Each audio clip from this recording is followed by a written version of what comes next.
السلام علیکم میرے پیارے لسنرز۔ آج جو ہم ناول سٹارٹ کرنے والے ہیں اس کا نام ہے تیرے آنے کی امید، جو کہ تحریر ہے سبین احمد کی۔ چلیں آئے چلتے ہیں ناول کی جانب۔ شام گہری ہو چکی تھی۔ شام کی سیاہی رات کی سیاہی میں بدلنے لگی تھی۔ ہونڈا سیوک کی برقی ہیڈ لائٹس کی تیز روشنی میں بارش ایک بوچھاڑ کی صورت بڑے نمایاں انداز سے بل کھاتی سڑک پہ گرتی دکھائی دے رہی تھی۔ باہر طوفانی موسم کے برعکس گاڑی کے اندر کا ماحول بہت پرسکون تھا۔ ان 5 دنوں میں تم یہ کوئی 1000ویں بار کال کر کے بچوں کا حال احوال پوچھنے لگی ہو۔ تم تو ایسے فکر کر رہی ہو جیسے بچوں کو ہم اکیلا چھوڑ آئے ہیں۔ پرسکون رہو، بچے اپنی نانی کے پاس ہی ہیں۔ تیز بارش میں ڈرائیو کرتے ایک نظر اس پر ڈالتا وہ خفگی سے بولا، جو ایک بار پھر اپنی ماں نمبر ملائے بیٹھی تھی۔ تو میں کیا کروں؟ ہماری جاب کی مصروفیات تمہیں پتہ ہے۔ میں کوشش کے باوجود بچوں کو زیادہ وقت نہیں دے پاتی۔ یہ اللہ کی طرف سے اگر 1 ہفتے کی چھٹی ملی تھی، ان میں تم مجھے یہاں لے آئے۔ میں نے سوچا تھا کہ یہ دن بچوں کے ساتھ گزاریں گے۔ اب کل واپس ہاسپٹل جانا ہے، وہی پرانی روٹینیں۔ اس نے اپنا دکھ کہہ سنایا۔ تم فکر مت کرو میری جان، اگلی دفعہ بچوں کو بھی ساتھ لائیں گے۔ اب ہم واپس جا تو رہے ہیں، جو تھوڑا وقت بچا ہے اس میں اپنے شوہر پر بھی دھیان دو۔ 5 دنوں سے سارا دھیان شوہر پر ہی تھا۔ آج کے دن کا سب سے بڑا جھوٹ، وہ ڈرامائی انداز میں بولا۔ ماما فون نہیں سن رہی، 2 دفعہ ٹرائی کر چکی ہوں۔ اس کے بعد نظر انداز کرتے وہ فون کان سے ہٹا کر ڈیش بورڈ پر رکھتے بولی، بچوں میں مصروف ہوں گی، جب دیکھیں گی تو کال کر لیں گی۔ گہرا سانس بھرتے اس نے میوزک پلیئر کی آواز بڑھاتے اپنی بیوی کا ہاتھ تھاما۔ گاڑی میں اقوال کی پرسوز آواز گونجنے لگی۔ سنو۔ قوالی ختم ہونے پر آواز آہستہ کرتے اس نے پکارا۔ ونڈ اسکرین پر نظر ٹکائے وہ ہائی وے پر احتیاط سے گاڑی ڈرائیو کر رہا تھا۔ ونڈ اسکرین پر نصب وائپر برابر چلتے شیشے صاف کر رہے تھے۔ مجھے بہت مزہ آیا، تم بیسٹ ہو، تھینک یو۔ اس کے انابی لب مسکراہٹ میں ڈلے۔ اور تم تھوڑی اچھی ہو، اس نے چھیڑا۔ جانتی ہوں، اس لیے تو اتنا پیار کرتے ہو۔ اس کے ہاتھ سے اپنا ہاتھ نکالتی وہ اترا کر بولی، خوش فہمی ہے، جو بھی ہے تمہاری ہی پیدا کی ہوئی ہے، ودو بولی۔ اس کے جواب پر وہ ہنس پڑا۔ ہنستے ہوئے ڈرائیونگ پر سے اس کا دھیان ہٹا، اور یہی شاید اس کی زندگی کی سب سے بڑی غلطی ثابت ہوئی۔ پیچھے سے آتی تیز رفتار وین ان کی گاڑی کو اوورٹیک کرتے اپنا کنٹرول کھو بیٹھی۔ ڈرائیور نے ہڑبڑاہٹ میں ساتھ والی لین پر چلتی ان کی گاڑی کو یکسر فراموش کرتے اسٹیئرنگ وہیل گھمایا، مگر وین اپنا توازن برقرار نہ رکھتی ان کی گاڑی پر الٹ گئی۔ ایک لمحے کی غفلت ان کی ہنستی مسکراتی زندگانی میں بہت بڑا طوفان لے کر آئی۔ ایکسیڈنٹ اس قدر شدید تھا کہ گاڑی کا بایاں حصہ بری طرح پچک گیا تھا۔ وین کا بھی خاصا نقصان ہوا تھا۔ ہائی وے پولیس کے پاس ہی گشت کرتی گاڑی سب سے پہلے موقع پر پہنچی۔ اس وقت تک گرج چمک کے ساتھ بارش شدت اختیار کر چکی تھی۔ وین ڈرائیور موقع پر ہی جاں بحق ہو گیا تھا، جبکہ گاڑی کی اگلی سیٹوں پر بے حس و حرکت خون میں لت پت پڑے ان کے وجود کو دیکھ کر ان کے بچنے کے آثار بھی نظر نہ آ رہے تھے۔ کچھ ہی دیر میں ریسکیو اہلکار وہاں پہنچ چکے تھے۔ حادثے کے باعث ٹریفک کی روانی متاثر ہوئی تھی۔ تیز بارش سے لاپرواہ لوگوں کا ازدحام وہاں جمع ہونے لگا تھا۔ گاڑی کاٹ کر ان دونوں کو نکالنے میں کافی دیر اور دیری کا سامنا کرنا پڑا، اور اسی دیری میں ان میں سے ایک وجود ساتھ رہنے کے سارے قسمیں وعدے بھلاتا، دوسرے کو تنہا کرتے، اپنے پیچھے بہت سے روتے چہرے، یادیں، ذمہ داریاں چھوڑتا اس دنیا سے رخ موڑ گیا۔ ایسے مت کرو رخسانہ، چھوڑ دو یہ ضد۔ اسے 7 سال ہو گئے روز صبح یہاں کا چکر لگاتے۔ جب وہ مرد ہو کے اتنا جھک سکتا ہے تو تمہارے اندر ہی کون سی اکڑ ہے جو ٹوٹنے کا نام نہیں لے رہی؟ خود کے ساتھ اپنے بچوں کی زندگی بھی برباد کر رہی ہو۔ ہوش کرو اس سے پہلے کہ اسلم یہاں کا راستہ بھول جائے۔ قریب بیٹھی مونا بھابھی نے بے بسی سے بولتے زندگی کے تلخ حقائق اس کے سامنے رکھے۔ کچھ دیر پہلے اس جگہ اس کا شوہر اسلم بیٹھا اس کی منتیں کر رہا تھا۔ میں کہتی ہوں آئے۔ 4 سال میں اس کے گھر رہی ہوں، لیکن اس کی ماں نے ایک دن ہمیں سکھ سے نہیں رہنے دیا۔ گھر چھوڑنے سے پہلے میں نے اسے کہا تھا کہ ہم میں سے کسی ایک کا انتخاب کر لو۔ اس نے اپنی امی کو چنا۔ اب میری طرف سے جو مرضی کرے۔ میں نے واپسی کے تمام دروازے 7 سال پہلے ہی بند کر دیے تھے۔ شدید تنفر میں بیٹھی وہ جلا کر بولی، اب تو اس کی ماں کو دنیا سے گزرے بھی 4 سال ہو چکے ہیں، اسے معاف کر دو، واپس اپنا گھر بسا لو۔ ہوں، مونا بھابھی آپ کو میری اتنی فکر کیوں ستا رہی ہے؟ اپنے باپ کے گھر میں اپنے حصے پر بیٹھی ہوں، آپ کا یا آپ کے بچوں کا حق نہیں مار رہی۔ وہاں مجھے میری ساس نے نہیں بسنے دیا اور یہاں آپ۔ مونا کے سمجھانے کا رخسانہ پر الٹا اثر ہوا۔ وہ اس پر ہی چڑھ دوڑی۔ سنبھل جاؤ اس سے پہلے کہ بہت دیر ہو جائے، مونا بھابھی افسوس سے بول کر باہر چلی گئیں۔ واقعی میں نے بہت دیر کر دی۔ اپنے ناتواں ہاتھوں سے گود میں سر رکھ کر لیٹی رانیہ کے بال سنوارتی رخسانہ آج 22 سالوں بعد پچھتاووں میں گری تھی۔ وہ پلٹنا چاہتی تھی پر نہ اب اسلم رہا تھا اور نہ اس کی وہ محبت۔ اس کی ترجیحات بدل چکی تھیں۔ وہ رخسانہ تک آتا راستہ بہت سال پہلے بھول چکا تھا۔ اب اس کی ایک نئی زندگی تھی جس میں وہ بہت خوش باش تھا۔ اور رخسانہ وہ اپنے 32 سالہ بیٹی کی فکر میں گھلی جا رہی تھی جس کی بڑھتی عمر اسے مختلف خدشات میں گھیرے رکھتی تھی۔ رانیہ سے چھوٹے دونوں بھائیوں کی شادی ہو چکی تھی۔ دونوں اپنے بیوی بچوں کے ساتھ ہنسی خوشی زندگی بسر کر رہے تھے، جبکہ بچپن سے حساس رانیہ جس کے ماتھے پر ماں باپ کی علیحدگی ایک بدنما دھبا بن کر چمک رہی تھی، وہ لب سیے حسرت سے اپنے ہم عمروں کو دیکھتی رہتی۔ رضیہ بہن تم ہی میری کوئی مدد کرو، آج تک اتنی بچیوں کے رشتے کروائے ہیں، میری رانیہ کے لیے بھی کوئی اچھا سا بر لے آؤ، ساری عمر تمہاری مقروض رہوں گی۔ اس کی بھابھیوں کے بدلتے تیور مجھے الگ پریشان کرتے ہیں، نہ جانے میرے جانے کے بعد میری معصوم بچی کا کیا بنے۔ صحن میں رکھے تخت پر بیٹھے پالک کے پتے توڑتی رخسانہ دھیمی آواز میں بولی۔ اس کے جڑیوں زدہ چہرے پر مستقبل کی فکروں کا جال بچھا ہوا تھا۔ سرما کی ٹھنڈی میٹھی دھوپ میں سامنے نظر آتے چھوٹے سے باغیچے میں وحید اور عاصم کے بچے کھیل کود رہے تھے۔ رضیہ بھی رخسانہ کے پرانے محلے میں رہنے والی زمانہ شناس خاتون تھی۔ جوانی میں ہی شوہر کی وفات کے بعد اس نے یوں ہی لوگوں کے رشتے کروا کے ملنے والی امداد سے اپنے کم سن بچوں کا پیٹ پالا تھا۔ پرانی جان پہچان کے باعث وہ بعض اوقات رخسانہ کے پاس چلی آتی تھیں۔ میں 2-3 مرتبہ لوک لائی ہوں، مگر تمہاری ناک پر کوئی ٹھہرے تو بات آگے چلے۔ پچھلی دفعہ اتنے اچھے رشتے پر انکار کے بعد سے میں خود پیچھے ہٹ گئی۔ تم بھی تو دیکھو، پھولوں جیسے میری بچی ہے، کوئی کمی نہیں، خوبصورت، پڑھی لکھی ہے، ایسے ہی کیسے کسی کے ساتھ بھی بیاہ دوں گی؟ تم جو بھی رشتے لائی ہو ہر کسی میں کوئی نہ کوئی نقص تھا، رخسانہ اپنی صفائی میں بولی۔ معاف کرنا رخسانہ، لیکن طلاق یافتہ ماؤں کی بیٹیوں کے باہر سے ایسے ہی رشتے آتے ہیں، نصیبوں والی ہوتی ہیں جنہیں اپنے مانگ لیتے ہیں۔ تم نے ساری زندگی کسی کے ساتھ نہ بنا کر رکھی، کوئی آتا بھی تو کس منہ سے؟ اور اب خیر سے بچے کی عمر بھی تو دیکھو۔ ہاتھ میں پکڑی پلیٹ میں سے کینو کھاتی رضیہ بھی نے صاف بات کی۔ رخسانہ نے افسردگی سے گہری سانس بھری۔ وقت بدل گیا تھا اور اپنے ساتھ پرانی رخسانہ کو بھی لے اڑا تھا۔ پہلے کی بات ہوتی تو یہ بات کہہ کر رضیہ بھی اس کے گھر میں کھڑی نہیں ہو سکتی تھی۔ اسلم کی نظر میں رخسانہ اور اس کی اولاد کی کوئی اہمیت نہ تھی۔ وہ شادی بیاہ کے تمام فیصلوں کا اختیار رخسانہ کو دے کر خود ہر معاملے سے کنارہ کش ہو گیا تھا۔ صحیح بولتی ہو، پر میری رخسانہ بہت سلجھی ہوئی سمجھدار طبیعت کی مالک ہے، وہ میری جیسی نہیں ہے۔ جانتی ہوں، میرے سامنے پلی بڑی ہے۔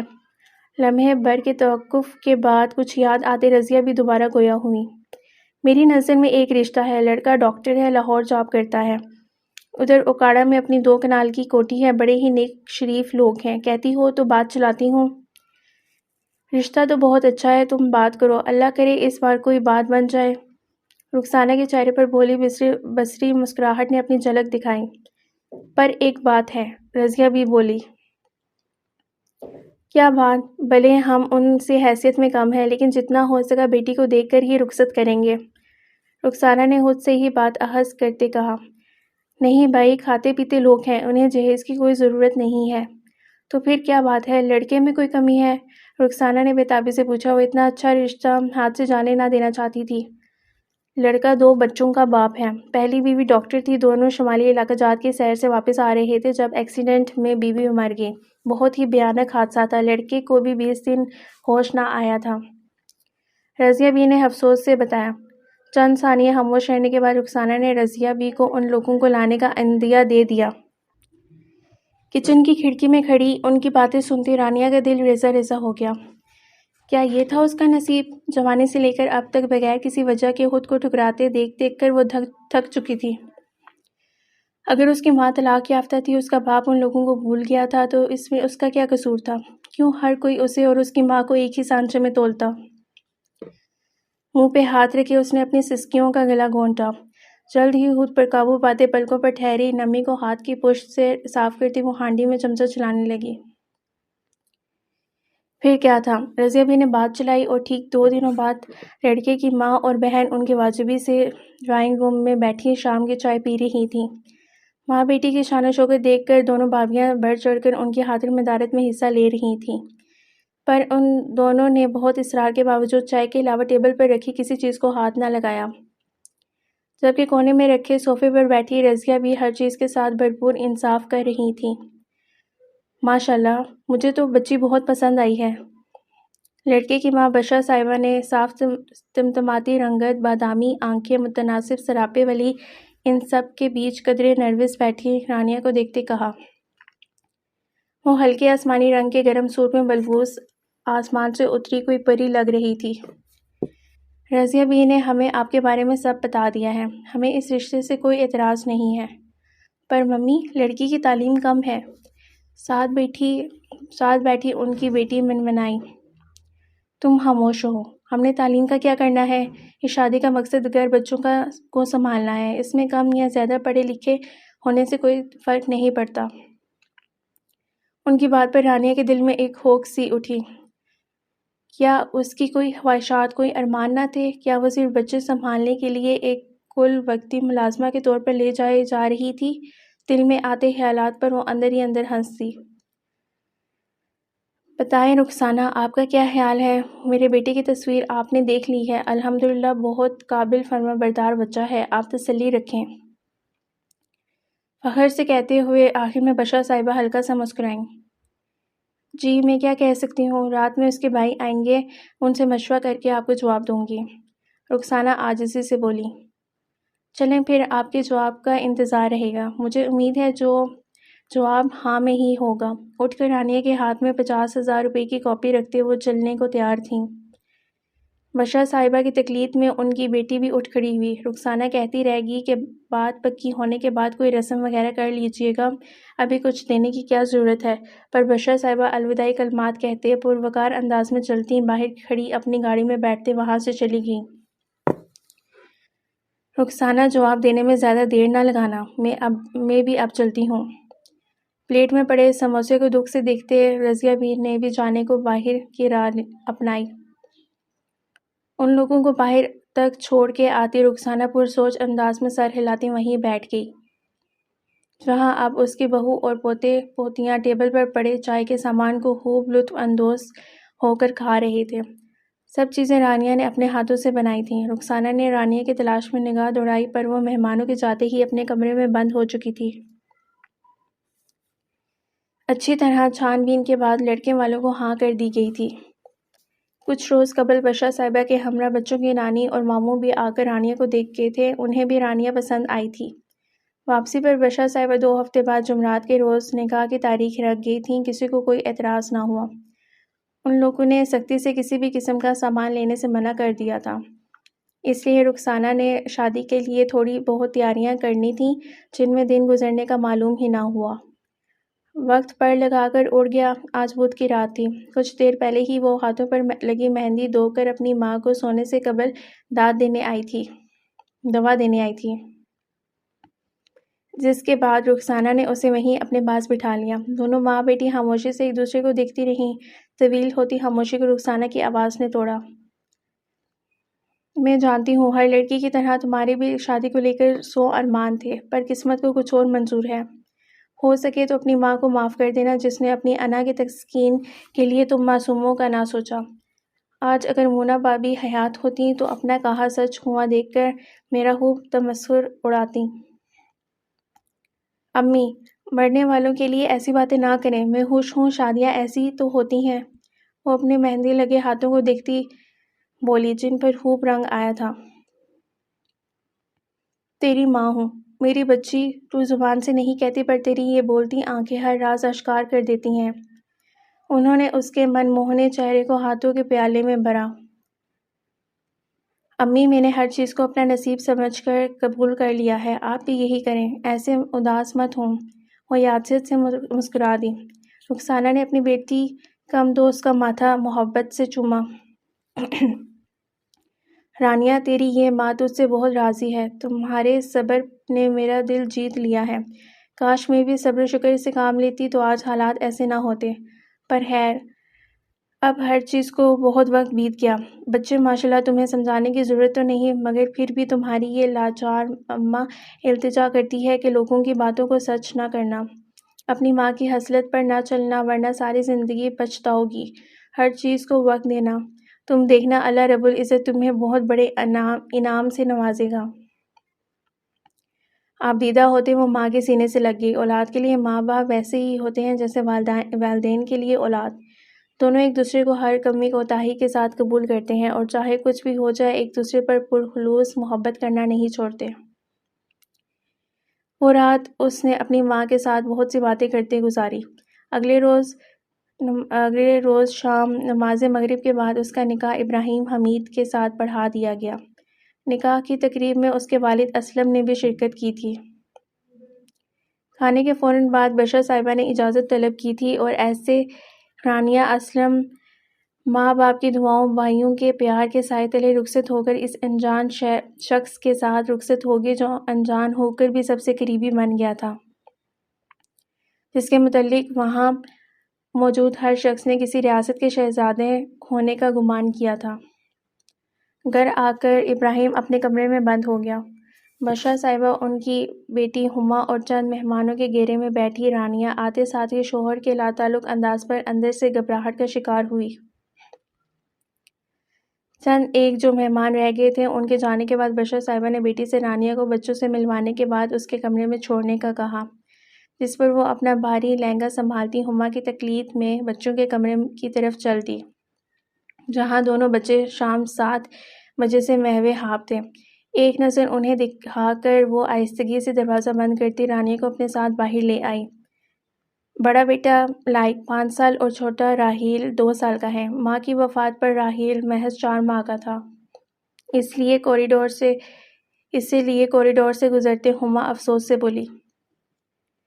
رانیہ کو کچھ لمحے قبل دیکھے خواب بھر گوشت کے مزے لوٹتے اس معصوم گلگوتھنا سے بچے کے لیے دل سے افسوس ہوا، جو ماں کی ممتا بھرے احساس سے ساری زندگی کے لیے محروم ہو چکا تھا۔ دونوں میں سے کسی ایک کے بغیر رہنا کیسا ہوتا ہے یہ رانیہ اچھے سے جانتی تھی۔ مجھے امید ہے کہ تم ان سب عیش و عشرت میں گم ہو کر اپنے یہاں آنے کے مقصد کو نہیں بھولو گی اور بچوں کا اچھے سے خیال رکھو گی۔ ممی کو کسی بھی قسم کی شکایت کا موقع نہ دینا۔ انہوں نے بہت مشکل سے ابراہیم کو اس رشتے پر راضی کیا ہے، ورنہ وہ تو مان ہی نہیں رہا تھا۔ کچھ غلط کر کے تم ممی کو اس کے سامنے شرمندہ مت کرنا۔ کوریڈور کے وسط میں ایک دروازے کے باہر رکتے وہ گویا تھی۔ رانیہ کو اس کی تمام باتیں صحیح لگنے کے باوجود دل و دماغ میں ایک تکلیف کا احساس ہوا۔ یہ تمہارا اور بھائی کا روم ہے، اب اندر جاؤ، کہہ کر ہما دروازہ کھولتے منظر سے ایسی غائب ہوئی جیسے ہاتھی کے سر سے سینگ۔ چند منٹ وہیں کھڑے ہمت مجتمع کرتے وہ گہری سانس بھرتی کمرے میں داخل ہوئی، جو اندر سے خالی تھا۔ تھوڑا پرسکون ہوتے وہ آہستہ آہستہ چلتی بیڈ کے قریب آئی۔ کیا کبھی میں بھی اس طرح دل سے مسکرا سکوں گی؟ بیڈ کے دائیں طرف بیٹھتے اس کی نظر سائیڈ ٹیبل پر رکھے لکڑی کے فریم پر پڑی، جس میں موجود کھلکھلاتی ہوئی لڑکی کو دیکھ کر وہ محض یہی سوچ سکی۔ بالکنی میں اندھیرا تھا، وہ وہیں کھڑا تھا، اندھیرے کا ہی کوئی حصہ معلوم ہوتا ہوا۔ گہری ہوتی رات کے ساتھ باہر کافی ٹھنڈ ہو گئی تھی۔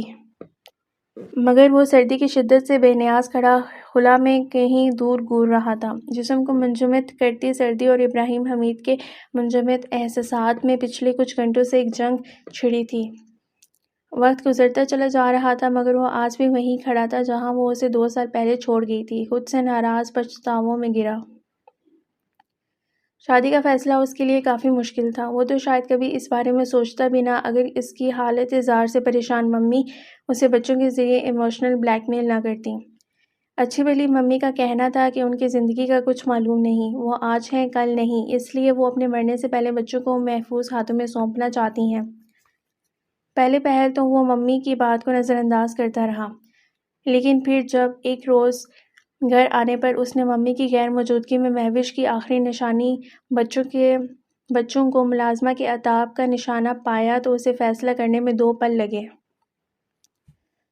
شاید ممی ٹھیک کہتی تھیں، اس کے بچوں کو واقعی ایک ماں کی ضرورت ہے جو انہیں زمانے کے سرد و گرم سے بچا سکے۔ یہ خیال آتے ابراہیم کو اس لڑکی کا خیال آیا جو آج اس کے نکاح میں آئی تھی۔ کیا وہ لڑکی بچوں سے پرخلوص محبت کر سکے گی؟ ممی نے اس کی تعریفیں تو بہت کی تھیں، پر اگر اس شادی کا مقصد پورا نہ ہو سکا، اگر وہ اچھی ماں نہ بن پائی تو؟ فی الحال اس تو کے آگے سوچنے کا ارادہ ملتوی کرتے وہ گلاس ڈور دھکیلتا کمرے میں داخل ہوا، جو کہ باہر کے برعکس ہیٹر چلنے کے باعث گرم تھا۔ پردے برابر کرتے اس کی نظر بیڈ پر بیٹھے وجود پر پڑی۔ اس سارے عرصے میں وہ اسے پہلی بار فرصت سے دیکھ رہا تھا، جو کہ اسے بتائی گئی عمر سے 6-7 سال چھوٹی ہی نظر آ رہی تھی۔ آتشی رنگ کے کامدار لہنگے میں ملبوس وہ ہلکی پھلکی تیاری کے ساتھ اسے چاروں شانے چت کرنے کی تیاری کر کے آئی تھی۔ اس کے ہوشربا حسن سے نظریں چراتے وہ اس کی جانب بڑھا، جو ہاتھ میں پکڑی تصویر میں اس قدر گم تھی کہ اس کے آنے کا کوئی نوٹس نہ لیا۔ یہ میری بیوی کی تصویر ہے۔ اپنے قریب مردانہ آواز سنتے وہ ہڑبڑا کر اچھلنے کے انداز میں کھڑی ہوئی، اور برا ہو اسی ہڑبڑاہٹ میں ہاتھ میں پکڑا فریم زمین بوس ہوا۔ چھناک کی آواز کے ساتھ شیشہ ٹوٹتا ریزہ ریزہ ہو گیا۔ رانیہ نے سہمی نظروں سے سامنے کھڑے شخص کو دیکھا جو لب بھنچے اسے گھور رہا تھا۔ وہ سوری، غلطی سے اس نے ٹوٹے پھوٹے لفظوں میں معافی مانگنی چاہی۔ شٹ اپ، جھوٹ مت بولنا، تم نے جان بوجھ کر توڑا ہے۔ میں اچھے سے جانتا ہوں تم مجھے کیا باور کروانا چاہ رہی ہو، لیکن ایسا کبھی نہیں ہوگا۔ میری یہ بات بھی تم یاد رکھنا، میری بیوی صرف مہوش تھی، اس کی یہ جگہ کوئی نہیں لے سکتا۔ بہتر ہوگا کہ اگر اپنے دماغ میں پلنے والے اوٹ پٹانگ خیالات کو تم خود ہی نکال دو، ورنہ میں نکالنے پر آیا تو تمہارے لیے اچھا نہیں ہوگا۔ ان 2 سالوں میں اپنے اندر جمع ہوا سارا غصہ ابراہیم اس پر انڈیلتا چلا گیا۔ حیرت سے گنگ کھڑی رانیہ اسے سن رہی تھی۔ پہلی ہی ملاقات میں اس قدر بدگمانی؟ تم یہاں کس لیے لائی گئی ہو؟ اس نے چبا چبا کر پوچھا۔ ڈر و گھبراہٹ کے مارے رانیہ کو سمجھ نہ آئی کہ وہ کیا کہے، اس لیے خاموش رہی۔ میں تم سے کچھ پوچھ رہا ہوں، جواب نہ ملنے پر جارحانہ انداز میں اس کا بازو دبوچتے وہ سرد لہجے میں بولا۔ اس کی اس حرکت پر ایک پل کو رانیہ نے نگاہیں اٹھائے سامنے کھڑے اپنے خوبصورت شخص کو دیکھا، جس کا چہرہ اس وقت غصے کی شدت سے لال پڑ رہا تھا۔ لمحے بھر کو دونوں کی نگاہیں چار ہوئیں۔ اس کی نم آنکھوں میں رقم درد دیکھتے ابراہیم نے لمحے کے 1000ویں حصے میں اس کا ہاتھ چھوڑا اور رخ موڑ گیا۔ تم نے ابھی تک چینج کیوں نہیں کیا؟ کیا بچوں کی طرح تمہیں بھی ہر چیز کا بتانا پڑے گا؟ جاؤ جا کر چینج کرو۔ اچانک آنے والے بے انتہا غصے پر قابو پاتے وہ گہرا سانس کھینچ کر چہرے پر ہاتھ پھیرتے گویا ہوا۔ ابراہیم کے کہنے پر اس کی سائڈ سے نکلتی وہ فوراً کمرے میں موجود ڈریسنگ روم سے ملحق باتھ روم میں بند ہو گئی۔ اس نے نیچے جھکتے کرچی ہوا فریم اٹھایا اور تصویر نکالتے فریم ڈسٹ بن میں پھینکا۔ تصویر ہاتھوں میں پکڑے وہ آزردگی سے اپنی جگہ پر دراز ہو گیا۔ لگ بھگ 20 منٹ بعد وہ ہر چیز سے آزاد سبز رنگ کے گرم سوٹ میں ملبوس باہر آئے۔ سوجی آنکھیں اس کے رونے کی چغلی کھا رہی تھیں۔ تو اب میرے سوال کا جواب دو۔ بغیر اس کی جانب نگاہ کیے بیڈ پر لیٹا ابراہیم بولا۔ میں یہاں آپ کے لیے اس عرصے میں خود پر تھوڑا قابو پا چکی تھی اور بچوں کے لیے آئی ہوں۔ اس کے آگے کے الفاظ منہ میں ہی رہ گئے۔ غلط۔ تمہارا نام کیا ہے؟ اس کا نام جانتے ہوئے بھی ابراہیم نے انجان بنتے پوچھا۔ مقصد اس پر اس کی حیثیت باور کروانا تھا۔ رانیہ، وہ بے تاثر انداز میں بولی۔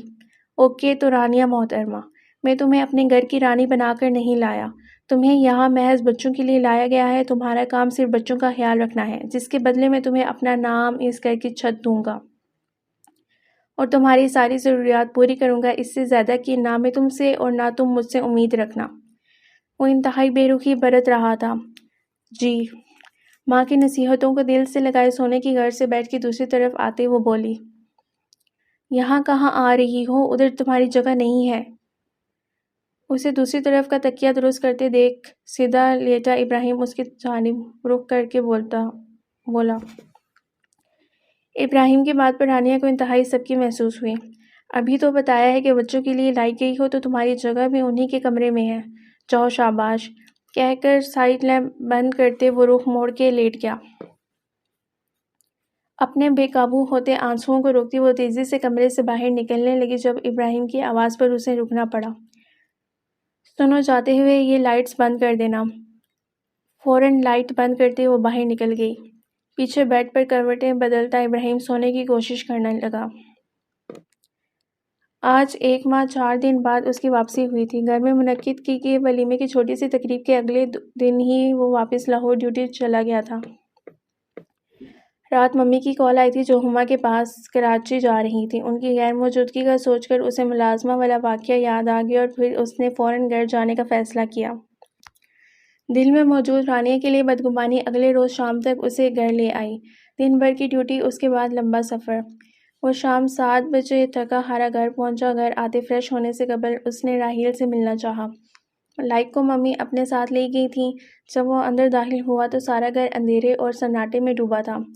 لائٹس جلاتے اپنا سفری بیگ وہیں لاؤنج میں چھوڑا وہ کوریڈور کی جانب بڑھا جس کے آغاز میں بشرا صاحبہ کے کمرے سے ملحق بچوں کا کمرہ تھا۔ مگر یہ کیا؟ وہ جوں ہی کمرے کے قریب پہنچا اسے راحیل کی اونچے اونچے رونے کی آواز سنائی دی۔ اس کے خدشات درست ثابت ہوئے۔ ابراہیم کو ساری صورتحال سمجھنے میں ایک لمحہ لگا۔ وہ شدید اشتعال کے عالم میں بچوں کے روم میں پہنچا۔ اندر داخل ہوتے ہی جو منظر اسے دیکھنے کو ملا وہ اس پر الجھ کر رہ گیا۔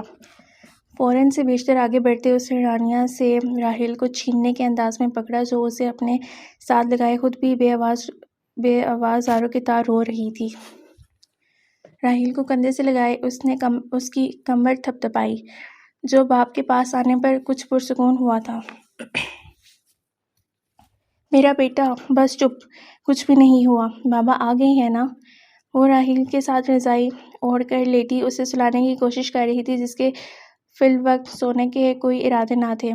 ان کچھ دنوں میں وہ لائق سے زیادہ راحیل کے قریب ہو گئی تھی۔ لائق بڑا ہونے کے باعث اسکول سے آنے کے بعد اپنی دیگر سرگرمیوں میں مصروف رہتا تھا۔ کاموں سے فارغ ہو کر اس کے پاس جو ٹائم بچتا وہ کھیل کر یا اپنی دادی کے پاس بیٹھ کر گزار دیتا۔ رانیہ کے پاس وہ محض سونے یا کھانے پینے کی غرض سے آتا، جبکہ چھوٹا راحیل سارا دن رانیہ کو خود میں مصروف رکھتا۔ اس وقت بھی وہ راحیل کی چھوٹی چھوٹی شرارتوں پر مسکرا رہی تھی جب اس کا فون بجا۔ اپنے سے چھوٹے عاصم کی کال دیکھ کر اس نے فوراً کال ریسیو کی۔ ہیلو، وہ بولی۔ رانیہ بچے، امی کی طبیعت ٹھیک نہیں ہے، ہم انہیں لے کر DHQ ہاسپٹل آئے ہیں، ہو سکے تو جلدی ہسپتال پہنچ جاؤ، وہ فوراً بولا۔ کیا ہوا عاصم؟ امی کو کیا ہوا ہے؟ رانیہ نے بے تابی سے پوچھا، لیکن تب تک عاصم کال کاٹ چکا تھا۔ فون کی دوسری جانب موجود عاصم نے اسے جو خبر سنائی وہ حساس سے رانیہ کے اوسان عطا کرنے کو کافی تھی۔ بات ہی کچھ ایسی تھی۔ اس نے بیکا چہرہ اٹھا کر اپنے شوہر کو دیکھا۔ تیوریاں چڑھی ہوئی سرخ چہرہ اور ماتھے کی درمیان کی ایک رگ مسلسل پھڑک رہی تھی۔ وہ شعلہ برساتی نظروں سے اسے گھور رہا تھا۔ یہ کیا ڈرامہ ہے؟ تم نے میرے بیٹے کو کیا کہا ہے؟ ذرا سی بھی عقل نہیں ہے؟ جانتی ہو تمہارے اس ڈرامے سے بچے کے ذہن پر کیا اثر پڑے گا؟ فوراً اٹھو اور منہ دھو کر آؤ۔ وہ بغیر اس کی سنے دبے دبے لفظوں میں بولا۔ نہ جانے کون مر گیا ہے جو یوں واویلا مچا رکھا ہے۔ کندھے سے لگائے راحیل کو تھپکتے وہ سر جھٹکتا بڑبڑایا۔ میری امی ہاسپٹل میں ہیں، ان کی طبیعت ٹھیک نہیں ہے، پلیز مجھے ان کے پاس لے جائیں۔ وہ رونے کے باعث بھیگی آواز میں التجا کرتی بولی۔ کیا ہوا ہے؟ استفسار کرتے اس کے دوپٹے سے بے نیاز وجود کو دیکھتے ابراہیم نے دانستہ نگاہوں کا رخ بدلا۔ مجھے نہیں پتا، ابھی تھوڑی دیر پہلے عاصم کا فون آیا تھا، اس نے کہا ہے کہ جلدی سے ہاسپٹل آ جاؤ۔ اب کوئی میرا فون نہیں سن رہا، میں نے ڈرائیور کو کال کی تھی مگر وہ ابھی تک نہیں آیا ہے، رانیہ نے رونے کے درمیان بتایا۔ اوکے، میں راحیل کو لے کر گاڑی میں ہوں، تم آ جاؤ۔ اپنے دن بھر کی تھکاوٹ کو سائڈ پر رکھتے وہ دروازہ کھولتا باہر نکلا۔ جی کہتے اس نے جلدی سے پہلے سے بیڈ پر رکھی اپنی چادر اوڑھی، موبائل اٹھاتے وہ باہر جانے لگی کہ یاد آنے پر پلٹتے راحیل کے لیے جیکٹ نکالی اور باہر کی جانب بھاگی۔ آج کل سردیاں اپنے زور و شور پر تھیں، مغرب کی اذان ہوتے ہی اندھیرا چھا جاتا تھا، شام کے وقت چلتی برفیلی ہوائیں درجہ حرارت میں کمی کا باعث بنتی۔ گاڑی فراٹے بھرتی جانے پہچانے رستوں سے گزر رہی تھی، گاڑی کے اندر کے خاموش ماحول میں کبھی رانیہ کی سسکیاں ابھرنے لگتی۔ وہ رو رو کر نڈھال ہو چکی تھی، گود میں بیٹھا راحیل پرشوق نگاہوں سے سڑک پر چلتی دوڑتی گاڑیاں دیکھ رہا تھا۔ اس کے مسلسل رونے سے تھوڑا پریشان ڈرائیونگ سیٹ پر بیٹھا ابراہیم ناک کی سیٹ میں گاڑی اڑائی جا رہا تھا۔ ہاسپٹل ان کے گھر سے 15 منٹ کی مسافت پر تھا۔ ابھی انہوں نے آدھا راستہ طے کیا تھا کہ جب رانیہ کا فون بجا، جس کی رانیہ کو کچھ خبر نہ تھی۔ رانیہ، رانیہ! اس کے 2 بار پکارنے پر رانیہ نے گمسم نگاہوں سے ابراہیم کی جانب دیکھا۔ تمہارا فون بج رہا ہے، کال پک کرو۔ اس کے کہنے پر رانیہ فوراً کب سے بجتے فون کی جانب متوجہ ہوئی۔ عاصم کی کال تھی۔ ہیلو! اس نے فون اٹھایا۔ جی میں راستے میں ہوں، بس آ رہی ہوں۔ کس کے ساتھ آ رہی ہو؟ ایئر پیس سے آتی عاصم کی بھاری آواز ابراہیم کو سنائی دی۔ ان کے ساتھ آ رہی ہوں۔ عاصم کیا ہوا ہے؟ تمہاری آواز ٹھیک نہیں لگ رہی۔ رانیہ کو اپنے دل میں ہول اٹھتے محسوس ہوئے۔ یہ عاصم سے بات کریں، وہ مجھے کچھ نہیں بتا رہا، کہہ رہا ہے کہ آپ سے بات کرنی ہے، اس سے پوچھیں کہ کیا ہوا ہے۔ اس کے فون بڑھانے پر ابراہیم نے گاڑی سائڈ پر پارک کرتے فون تھاما۔ ٹھیک، ہم آ رہے ہیں۔ دوسری جانب سے نہ جانے عاصم نے کیا کہا تھا کہ ابراہیم نے فون رکھتے گاڑی ریورس کی۔ کیا ہوا ہے؟ ہم واپس کیوں جا رہے ہیں؟ اس نے کیا بتایا ہے؟ رانیہ نے بے چینی سی اضطراری کیفیت میں پوچھا۔ بابا بالون غبارہ لون لینا ہے۔ راحیل نے سڑک پر کھڑے غبارے والے کے ہاتھ میں پکڑے رنگ برنگے غباروں کو دیکھتے فرمائش ظاہر کی۔ راہی ابھی نہیں، بعد میں۔ گاڑی آگے بڑھاتے وہ لمحوں میں غبارے والے کو پیچھے چھوڑ گئے۔ ماما راحیل کو لون لینا ہے۔ باپ کی طرف سے صاف انکار پر اب وہ رانیہ کو دیکھتے معصومانہ انداز میں کہنے لگا۔ ابراہیم راحیل کے منہ سے ماما لفظ سن کر تھوڑا حیران ہوا۔ آپ بتا نہیں رہے؟ رانیہ اس کی طرف متوجہ ہوتی تو کچھ کہتی، وہ تو اس وقت ارد گرد سے بیگانہ ابراہیم کو تکتے جواب کی منتظر تھی۔ سب ٹھیک ہے، تمہاری مدر گھر آ رہی ہیں۔ ابراہیم نے اسے ٹالنا چاہا، مگر رانیہ اصل حقیقت سمجھے ہچکیوں کے ساتھ رونے لگی، ساتھ ہی غبارہ نہ لے کر دینے پر راحیل بھی ضد میں رونے لگا۔ ابراہیم تو یکدم بوکھلا گیا، اسے سمجھ نہ آئی گاڑی چلائے یا ان دونوں کو چپ کروائے۔ فروری کی ابتدا ایک ساتھ موسم میں تبدیلی رونما ہوئی۔ دن بھر نکلنے والی دھوپ سے سردی میں کافی حد تک کمی واقع ہوئی تھی۔ بیٹا ویکینڈ ہے، تم آ جاؤ، رانیہ کو بھی واپس لے آنا۔ لانچ میں بیٹھی بشرا صاحبہ سامنے قالین پر کھیلتے بچوں کو پیار بھری نگاہوں سے دیکھتی بولی۔ رانیہ ابھی تک واپس نہیں آئی؟ اسے حیرت ہوئی۔ 2 دن بعد وہ واپس لاہور چلا گیا تھا، اس بات کو بھی اب 20-22 روز ہو چکے تھے۔ نہیں، ابھی وہیں ہے، میرا 2-3 مرتبہ چکر لگا ہے۔ تو آپ اسے لے آتی؟ میں لے تو آتی، پر وہ بہت غمگین تھی۔ ماں کی اچانک موت کا اسے کافی گہرا صدمہ پہنچا ہے۔ یہاں آ کر خود کو سنبھالتی ہے بچوں کو، اس لیے میں نے وہیں اپنوں میں رہنے دیا۔ چلیں میں پھر کل چکر لگاتا ہوں، آپ اسے کہیں کہ گھر آ جائے۔ میں کیوں کہوں؟ تم شوہر ہو، تم کہو۔ شادی کے باوجود ابراہیم کی وہی لاتعلق روٹین دیکھ کر بشرا صاحبہ برہم ہو کر بولیں۔ کیوں؟ آپ کے کہنے پر وہ نہیں آئے گی؟ ابراہیم کچھ تیکھا ہوا۔ آ تو فوراً جائے گی، مگر بیٹا اگر تمہیں یاد ہو تو میں کبھی تمہارے اور مہوش کے بیچ نہیں بولی تھی۔ یہاں بولنے کی غرض صرف تمہیں یاد دلانا ہے کہ اب تم ایک بار پھر بیوی والے ہو گئے ہو، کچھ اس پر توجہ دو۔ دوسرا، راحیل بھی رانیہ کی غیر موجودگی میں آج کل کافی تنگ کرنے لگ گیا ہے۔ نادانستگی میں مہوش کی جدائی کا غم تازہ کرتے ہوئے اس کو بیتے وقت کی یاد دلا گئی۔ کل ملاقات ہوگی۔ آگے سے اتنا کہتے اس نے فون رکھ دیا۔ اگلے روز جب دوپہر میں ابراہیم کی واپسی ہوئی تو اس کے ہمراہ رانیہ کو دیکھ کر بشرا صاحبہ کو کافی خوشی ہوئی۔ راحیل تو آتے ساتھ رانیہ سے لپٹ گیا، باپ کو اس نے کوئی لفٹ نہ کروائی۔ لائق بھی اس سے اچھے سے ملا۔ بچوں کو دیکھ کر کافی دنوں بعد رانیہ تھوڑا مسکرائی۔ کھانے کا وقت تھا، تھوڑی دیر بیٹھ کر ٹیبل لگنے پر سب کھانے کے لیے اٹھ گئے۔ کھانا اچھے ماحول میں کھایا گیا۔ لنچ کے بعد ابراہیم اور بشرا صاحبہ آرام کی غرض سے اوپر اپنے کمروں میں چلے گئے، جبکہ رانیہ بچوں کو لے کر ان کے کمرے میں آ گئی۔ دوپہر کے کھانے کے لیے سبزی بنا رہی تھی جب دروازے پر دستک ہوئی۔ 2 بار دستک ہونے پر جب کوئی اٹھ کر نہ گیا تو مجبوراً وہی ہاتھ دھوتے دروازہ کھولنے کو بڑھی۔ دروازہ کھولتے سامنے ابراہیم کو دیکھ کر وہ چونک اٹھی۔ آپ یہاں؟ وہ راستہ چھوڑتی بولی۔ تمہیں لینے آیا ہوں، چلو گھر چلیں۔ وہ وہیں کھڑا بولا۔ چلتے ہیں، آپ اندر تو آئیں، مجھے اپنا سامان وغیرہ بھی پیک کرنا ہے۔ تمہارے پاس فون ہے؟ پینٹ کی جیب میں ہاتھ ڈالے اندر داخل ہوتے وہ بولا۔ جی، اس نے ناسمجھی سے جواب دیا۔ یہ جانتے ہوئے کہ اس کے پاس فون ہے ابراہیم یہ سوال کیوں کر رہا ہے وہ سمجھ نہ پائی۔ تو مجھے اپنا نمبر کس نے دینا تھا؟ اس نے حشمگین انداز میں پوچھا۔ 10 منٹ میں پیکنگ کرو۔ اتنے میں بچوں کے ذریعے ابراہیم کی آمد کا سن کر دونوں بابیاں بھی مسکراتی مسکراتی باہر آئیں، جو پچھلے 10 دنوں میں محض کھانا کھانے کی غرض سے بستر چھوڑ کر کمرے سے نکلنے کی زحمت کرتیں۔ اتنے رنج و الم کے عالم میں ان دونوں کی اس لاپرواہی سے رانیہ کا دل دکھا تھا۔ ان کے رویے نے اسے یہ بات اچھے سے باور کروا دی تھی کہ اب یہ اس کا گھر نہیں ہے، مگر نہ جانے کیوں سمجھنے کے باوجود بھی وہ اس گھر نہ جا پائی جو اب اس کا اپنا تھا۔ شاید اس لیے کہ وہ اس کچھ عرصے میں اپنا محسوس نہ کروایا گیا تھا، یا پھر وہ اپنی ساس یا ابراہیم کی آمد کی منتظر تھی کہ وہ خود اسے لینے آئیں، اور آج یوں اچانک ابراہیم کو دیکھ کر اس کے اندر ہی اندر خوشی کا احساس جاگا۔ وہ اسے اپنی بیوی نہیں مانتا تھا، مگر رانیہ کے لیے تو نکاح ہوتے ہی وہ اس کا شوہر، اس کا سب کچھ تھا۔ بھابھیوں کے بہت کہنے کے باوجود بھی وہ زیادہ نہ رکا۔ جیسے ہی رانیہ سامان پیک کر کے آئی وہ جانے کو اٹھ کھڑا ہوا۔ ماما اب دوبارہ تو نہیں جائیں گی؟ لائق کی آواز پر خیالوں میں ڈوبی رانیہ نے اسے حیرت بھری خوشی سے دیکھا۔ لائق کے منہ سے خود کے لیے ماں کا لفظ سن کر اسے طمانینت کا احساس ہوا۔ نہیں بیٹا، وہ اس کے بال سنوارتے بولی، میں نے اور راہی نے آپ کو بہت مس کیا تھا، مجھے لگا آپ بھی مہوش مما کی طرح کبھی واپس نہیں آؤ گی۔ اپنی ٹوائے کار کے ٹائر گھماتا وہ بولا۔ نہیں میری جان، ایسے نہیں سوچنا، اب میں کبھی بھی آپ کو چھوڑ کر نہیں جاؤں گی۔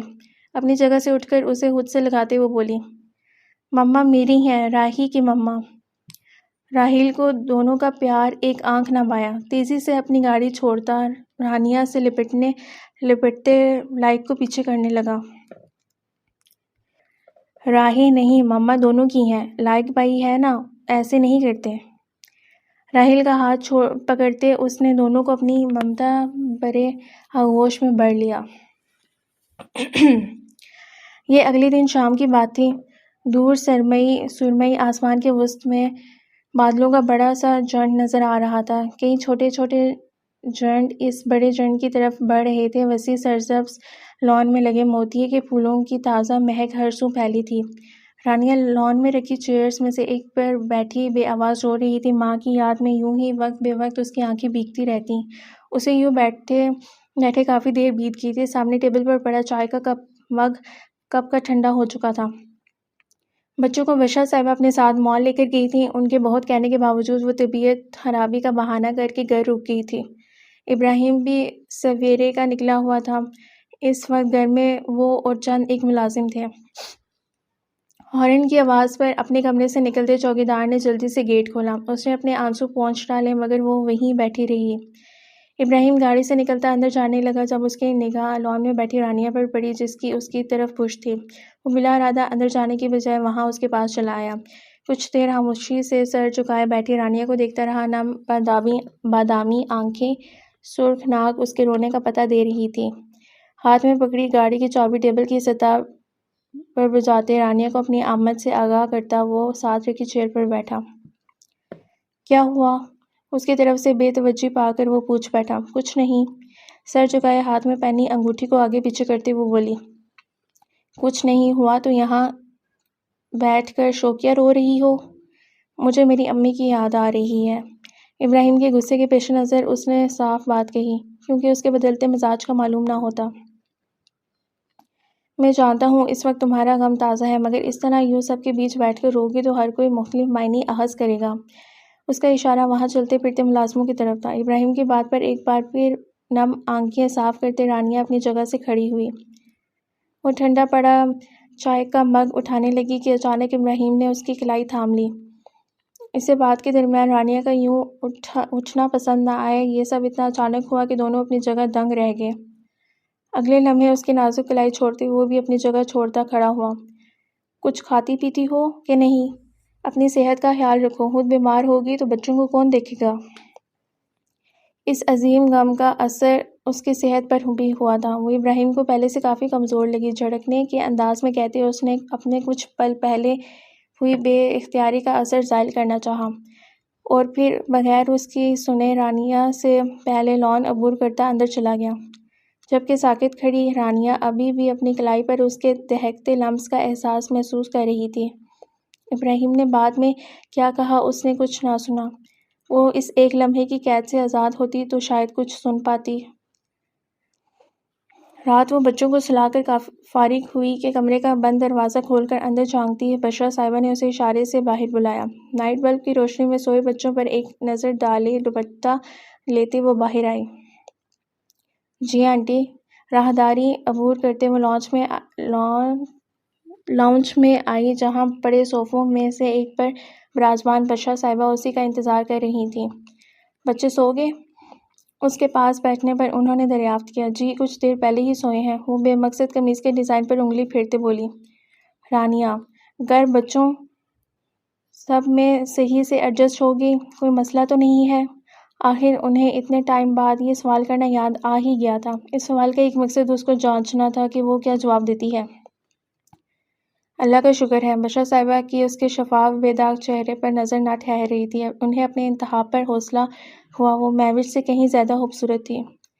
بیٹا، ابراہیم ہفتوں بعد گنتی کے 2 دن گھر آتا ہے، ان میں تھوڑا اسے بھی توجہ دے دیا کرو۔ میں نے دیکھا ہے کہ تمہارا دھیان صرف بچوں پر ہوتا ہے، یہ بہت اچھی بات ہے، لیکن تم اس گھر میں بچوں کی ماں کے ساتھ ساتھ اس کی بیوی بن کے آئی ہو۔ اسے ٹائم دو، اس کے ساتھ وقت گزارو تاکہ وہ جلدی جلدی یہاں آیا کرے۔ امید ہے کہ تم میری باتیں سمجھ رہی ہو۔ رشتے کے وقت کہیں اپنی بات کو بلاتے انہوں نے اسے اس رشتے کا نیا مقصد سمجھایا۔ جی سمجھ گئی۔ بامشکل لبوں کو کھینچتے وہ مسکرا کر بولی۔ وہ اس کے علاوہ انہیں کہتی بھی تو کیا؟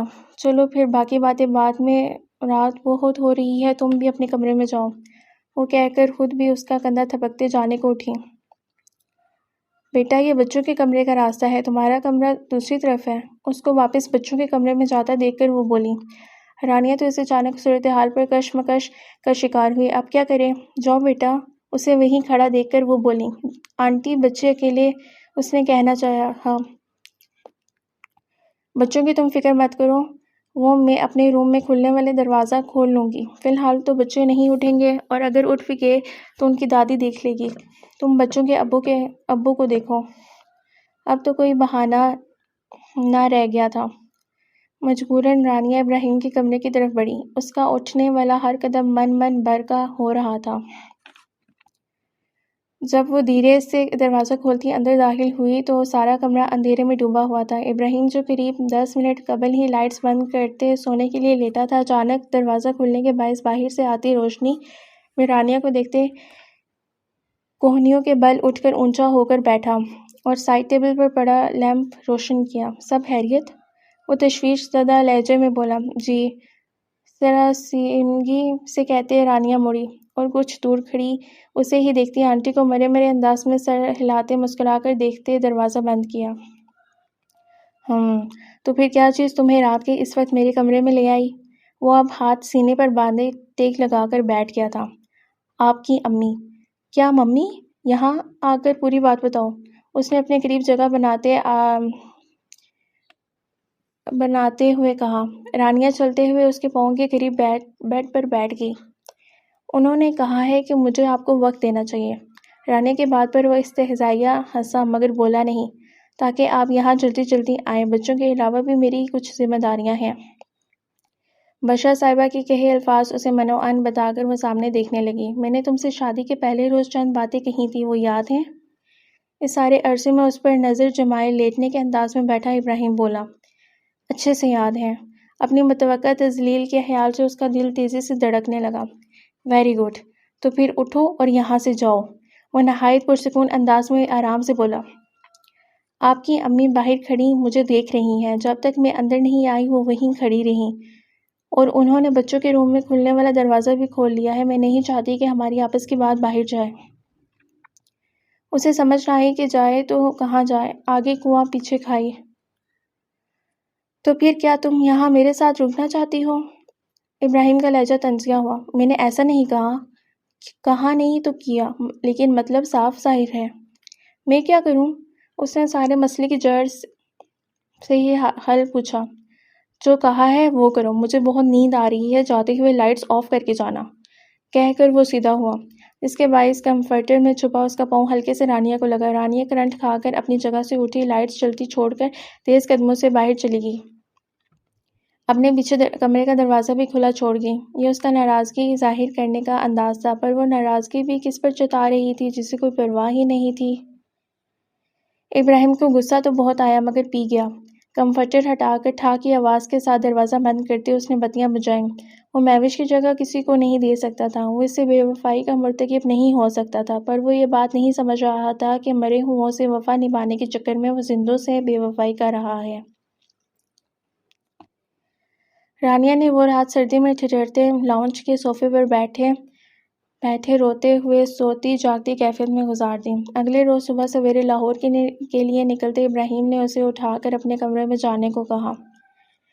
اس بات کا بدلہ بچوں سے مت اتارنا، میرے بچوں کو کچھ مت کہنا۔ نکسک سے تیار کھڑا وہ اپنی خود ساختہ خیالات کے زیر اثر بولا۔ کچھ دیر میں ہی بشرا صاحبہ نے اٹھ کر باہر آ جانا تھا۔ مزید کسی بات سے بچنے کو وہ بغیر کچھ بولے اسے نظر انداز کرتی جوتا پہن کر ابراہیم اور اپنے کمرے کی طرف بڑھ گئی، جبکہ ابراہیم اس کے موڈ دکھانے پر سر جھٹکتے باہر نکل گیا۔ رانیہ کو صوفے پر سوتا دیکھ کر اسے جو تھوڑی بہت پشیمانی ہوئی تھی وہ لحظے بھر کے بعد ختم ہو گئی۔ آپ لوگ کہیں تو ایک مرتبہ میں ابا جی سے بات کر کے دیکھوں؟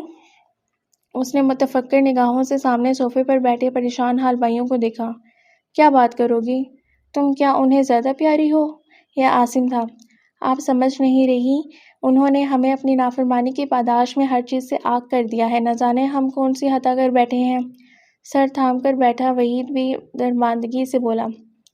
کاروبار میں ہوئے نقصان کے باعث انہیں ایک شخص کے پیسے لوٹانے تھے، وقت کم پر رقم زیادہ تھی، جس کا دونوں بھائیوں سے جب بندوبست نہ ہوا تو انہوں نے باپ سے مدد طلب کی، جس پر اسلم نے انہیں عدالتی دستاویزات دکھا دیے جن کے تحت وہ ان تینوں بہن بھائیوں کو اپنی جائیداد سے عاق کر چکا تھا۔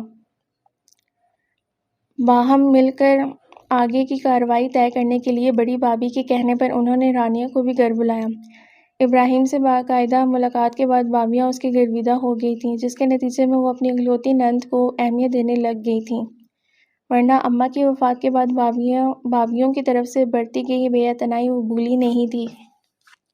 بشرا صاحبہ اپنے سسرالی رشتہ داروں میں کسی کی وفات پر دوسرے شہر گئی تھیں۔ ابراہیم لاہور ڈیوٹی پر تھا، تو ایسے میں رانیہ بشرا صاحبہ سے پوچھ کر بچوں کو اپنے ساتھ لے آئی۔ راحیل اس کی گود میں چھپا اپنی ڈنکی بریکٹ گاڑی سے کھیل رہا تھا، جبکہ لائق باہر عاصم اور وحید کے بچوں کے ساتھ کھیل کود میں مشغول تھا۔ ہماری غلطی سامنے ہے۔ میں نے مرحومہ کو کہا بھی تھا کہ ابا جی کو ان کی دوسری فیملی کے ساتھ شادی پر مدعو کریں، پر آپ لوگوں کی امی نے میری بات کو خاص پسند نہ فرمایا۔ اب نتائج سامنے ہیں۔ بڑی بھابھی نے فوراً منہ بناتے کہا، بھابھی آپ ہمیں کہتیں، اماں سے کہنے کی کیا ضرورت تھی، ان کے مزاج کا تو سب کو معلوم ہے۔ وحید تعصب سے بولا، ہاں بس تیاریوں میں میرے ذہن سے نکل گیا۔ وجہ تو ابا جی نے کوئی ایسی ہی بنائی ہوگی، مگر سب گواہ ہیں عاصم اور وحید کی شادی پر جب بھی ابا جی کی دوسری بیوی آئی کوئی نہ کوئی لڑائی جھگڑا ہوا۔ اماں نے بدمزگی کے ڈر سے انہیں نہیں بلایا۔ رانیہ کو سب کا مرحومہ ماں کو قصوروار ٹھہرانا اچھا نہ لگا، اس لیے جھٹ سے ماں کے دفاع میں بولی، صحیح بات ہے، بڑے لوگ ہیں، کوئی ایسی ویسی بات ہو جاتی تو کیا عزت رہ جاتی۔ چھوٹی بھابھی سمجھداری سے تائید میں سر ہلاتے بولی۔ بڑی بھابھی نے بھی ان کی ہاں میں ہاں ملائی، وہ سب میں بری نہیں بن سکتی تھیں۔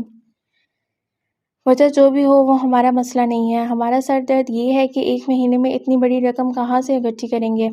عاصم نے سب کی توجہ اصل مسئلے کی طرف دلوائی، جو سچی بات ہے وہ یہ ہے کہ ہمارے پاس اتنے پیسے نہیں کہ عدالتوں کچہریوں میں پھریں، گھر کا چولہا جلا لیں یا وکیلوں کی فیس بھر لیں۔ میرے سے تو ایک کام ہو سکتا ہے، وہ تنگ آ کر کہتے اٹھ کھڑا ہوا۔ بڑی بھابھی نے کچھ کہنے کو لب کھولے کہ اتنے میں لائق کے رونے کی آواز بلند آواز پر وہ کہتے کہتے رک گئی۔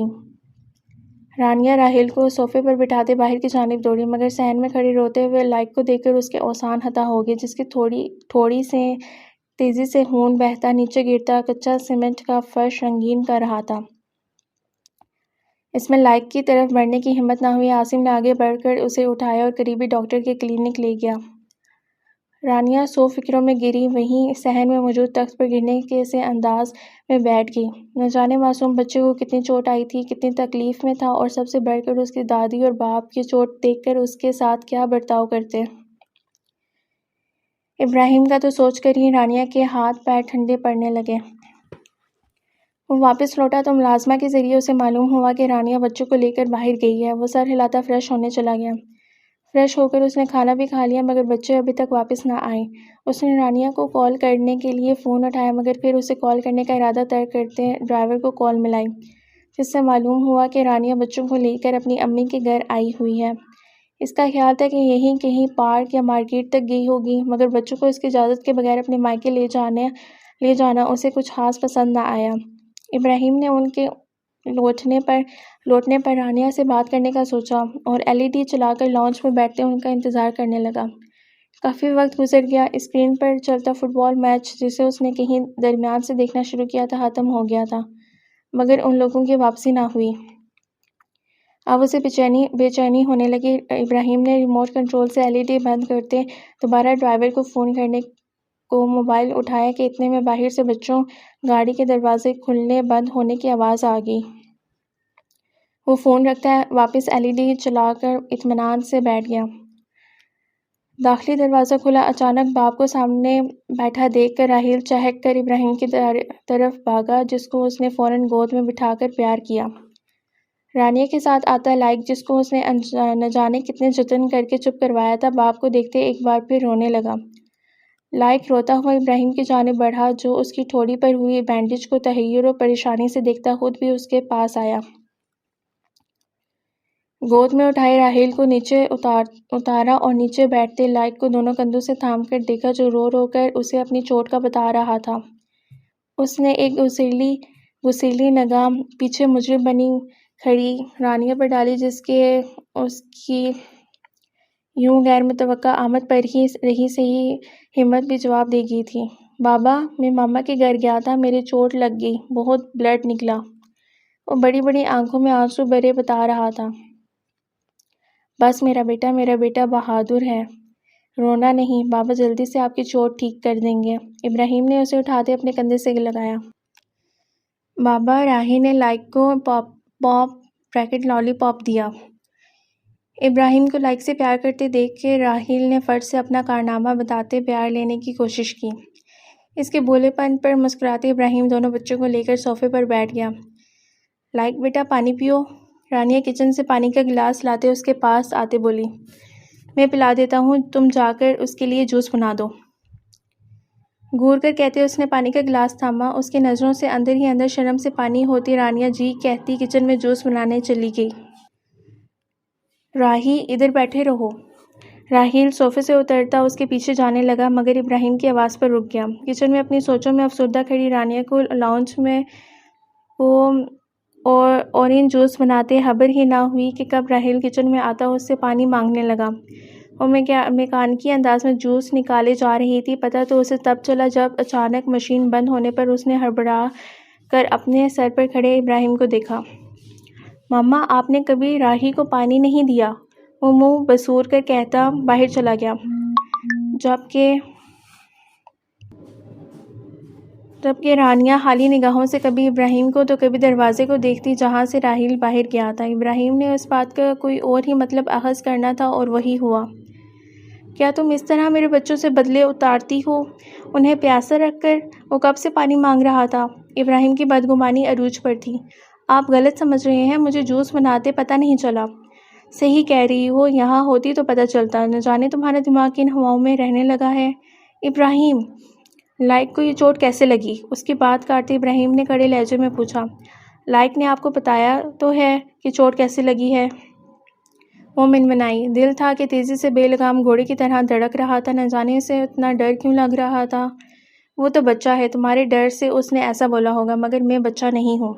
ابراہیم، جو لائق نے بتایا ہے وہی سچ ہے، میں تو خود اندر تھی۔ اس کے رونے کی آواز پر بھائی کے بچوں اور پھر لائق سے پوچھنے پر اسے معلوم ہوا کہ وہ خود گرا تھا۔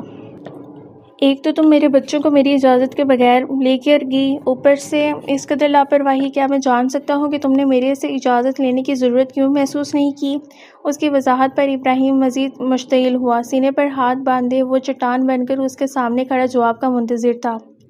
میں نے آنٹی سے پوچھ کر۔ شاباش! اور جو میرا نمبر تم نے اپنے موبائل پہ رکھا ہوا ہے وہ بس دیکھنے کے لیے ہے؟ رانیہ، آئندہ میں اپنے بچوں کے معاملے میں کسی طرح کی بھی کوتاہی برداشت نہیں کروں گا۔ بچوں کے متعلق ہر بات تم مجھ سے پوچھ کر کرو گی۔ وہ رکا اور رانیہ کو دیکھا جو نگاہیں جھکائے گھڑی اس کی باتیں سن رہی تھی۔ سمجھ گئی ہو؟ اس نے سختی سے پوچھا۔ ماتھے کے درمیان مسلسل پھڑکتی رگ اس کے شدید غصے کی گواہ تھی۔ جی، لیکن وہ اب میرے بھی بچے ہیں، ڈبڈبائی آنکھوں سے اسے دیکھتے رانیہ نے بامشکل کہا۔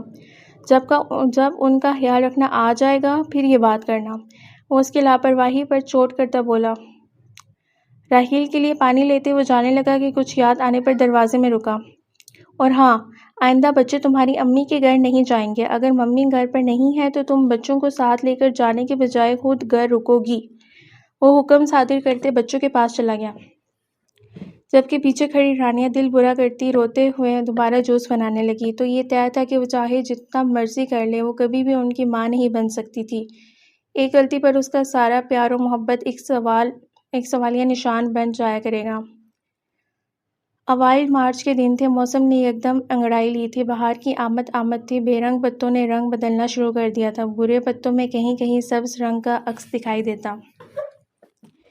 یہ جمعرات کا دن تھا۔ کچن میں چولہے کے پاس کھڑی رانیہ آلو گوشت کے سالن میں چمچہ ہلا رہی تھی، جو کہ تقریباً تیار تھا۔ چوکیدار کو اس نے تندور سے روٹیاں لانے کو بھیج دیا تھا۔ یہ کھانا اس نے پڑوس اور غربا میں تقسیم کرنے کی غرض سے بنایا تھا۔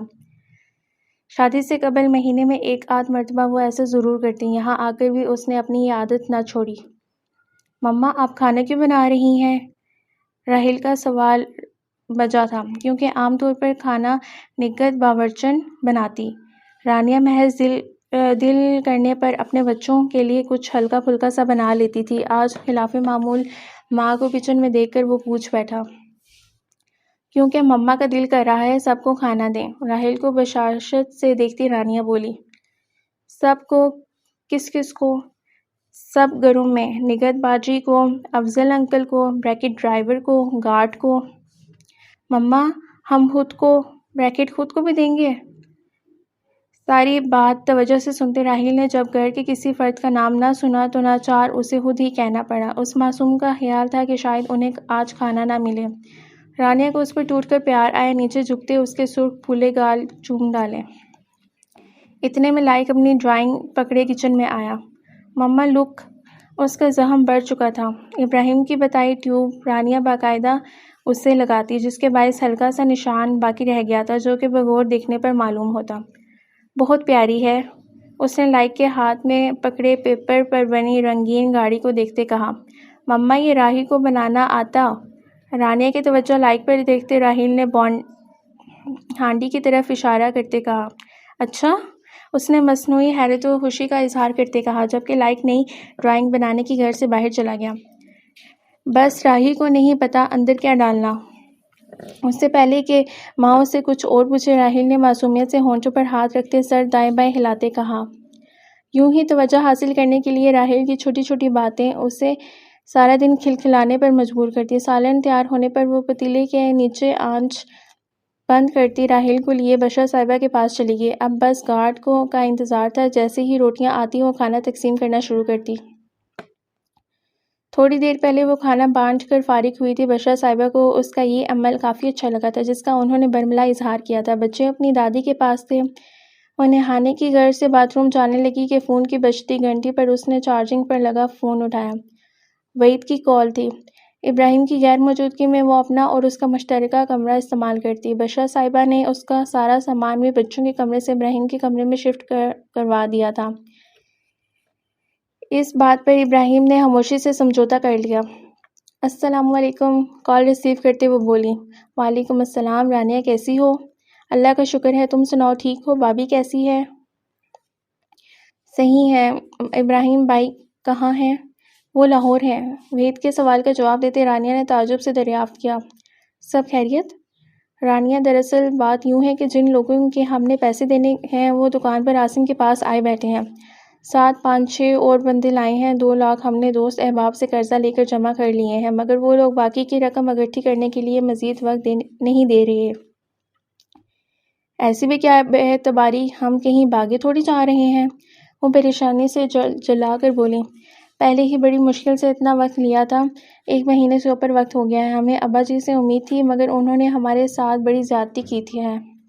اب کیا ہوگا اللہ بہتر جانتا ہے۔ مہربانی کر کے تم ہمیں ابراہیم بھائی سے 4 ماہ کی مدت کے لیے 3 لاکھ روپے ادھار لے دو۔ ہماری پوری کوشش ہوگی کہ جلد سے جلد ان کی رقم لوٹا دیں۔ بڑی مشکل میں پھنسے ہیں، ورنہ کبھی مر کر بھی نہ کہتے۔ ابراہیم سائڈ ٹیبل پر پڑے فریم میں موجود ابراہیم اور مہوش کی تصویر کو گو مگو کیفیت میں دیکھتی وہ زیر لب بولی، اس واقعے شادی کی رات فریم ٹوٹنے والے کہ کچھ روز پہلے ہی رانیہ پہلے سے بھی خوبصورت فریم خرید کر دراز میں موجود ان کی تصویر لگا چکی تھی، جس کا ابراہیم نے خاص نوٹس نہ لیا۔ رانیہ تم بات کرو، اب وہی ایک آخری امید رہ گئی ہے، باقی ہی تو ہم نے در در مانگ کر دیکھا ہے۔ مجھے ان لوگوں کے ارادے ٹھیک نہیں لگ رہے، وہ کہیں عاصم کو کچھ کر ہی نہ دیں۔ اس نے اپنا خدشہ ظاہر کیا۔ اللہ نہ کرے، وہ دہل کر بولی۔ وہ کیا جواب دیتی، کیا کہتی کہ کس منہ سے پیسے مانگے، وہ ہمیں کچھ جانتا ہی نہیں ہے۔ اس کے ذہن میں سنگ دلی سے کہے ابراہیم کے الفاظ گونجے۔ جب لائٹ کی چوٹ دیکھتے بشرا صاحبہ نے ناراضگی کا اظہار کیا، ممی آپ اسے کچھ نہ بولیں، رانیہ کو میں نے اچھے سے سمجھا دیا ہے کہ میرا اور میرے بچوں کا اس کے مائکے والوں سے کوئی تعلق واسطہ نہیں ہے، تو ہمیں ان سے دور رکھیں، یہ آئندہ خیال رکھے گی۔ خاموش کیوں ہو گئی ہو، کیا کوئی مسئلہ ہے؟ اضطراب میں مبتلا وحید نے پوچھا۔ نہیں کوئی مسئلہ نہیں ہے، تم میرے گھر آؤ، میں کچھ انتظام کرتی ہوں، آ کر بیل کرنا، میں گیٹ پر ہی آ جاؤں گی۔ وہ کچھ سوچتے ہوئے بولی، بہت شکریہ، تمہارا یہ احسان ہم کبھی نہیں بھولیں گے، میں نکلتا ہوں، 15 منٹ میں تمہارے پاس ہوں گا۔ جلدی جلدی بولتے وحید نے کال کاٹی۔ کال بند ہونے پر گہرا سانس کھینچ کر منہ پر ہاتھ پھیرتی رانیہ الماری کی جانب بڑھی اور پاس ورڈ لگاتے اس نے سیف کھولا۔ رانیہ فوراً روم میں آؤ۔ کمرے کے دروازے پر کھڑے ابراہیم نے اسے آواز لگائی۔ کل رات اس کی واپسی دیر سے ہوئی تھی، مگر صبح 9 بجے نکسک سے تیار وہ کہیں جانے کا ارادہ رکھتا تھا۔ رانیہ جو راحیل کو تیار کر کے اسے اٹھائے کمرے سے نکلتی، اب اسے ناشتہ کروانے کی غرض سے کچن کی طرف جا رہی تھی، ابراہیم کی آواز پر پلٹتی اس کے کمرے کی جانب بڑھی۔ نہ جانے صبح صبح اب کیا غلط ہو گیا، وہ بس سوچ کر رہ گئی۔ شادی کے اس 3 سے 4 ماہ کے عرصے میں ابراہیم نے رانیہ کو جب بھی مخاطب کیا، سوائے طنز، ڈانٹ، غصہ کرنے اور کوئی نیا حکم صادر کرنے کے علاوہ اس نے کوئی دوسری بات نہ کی تھی۔ اب بھی وہ کمرے کے عین وسط میں کھڑی سیف کھول کر کھڑے ابراہیم کو دیکھتی اپنی غلطی کے متعلق سوچ رہی تھی، جو کہ اسے بھول کر بھی یاد نہ آئی۔ کمرے میں آتے وہ راحیل کو نیچے اتار چکی تھی، وہ گود سے اترتا ابراہیم کے قریب جا کر کھڑا ہو گیا۔ مما، راہی کے بابا۔ رات میں لائق ابراہیم سے ملا تھا جبکہ راحیل سو چکا تھا۔ یوں اچانک باپ کو دیکھ کر اس کی خوشی دیدنی تھی، چہک کر اس کی طرف اشارہ کرتے رانیہ کو بتایا۔ اس کے بعد پر رانیہ نے مسکرا کر اس بات میں سر ہلایا۔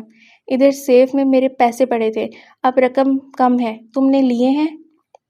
دوسری مرتبہ گنتی کر کے بقایا رقم کو سیف میں رکھتے اس نے پاس ورڈ لگایا اور پھر راحیل کو اٹھاتے چوما۔ راہی، بابا کی جان۔ نہیں، میں نے تو 1 روپے کو بھی ہاتھ نہیں لگایا۔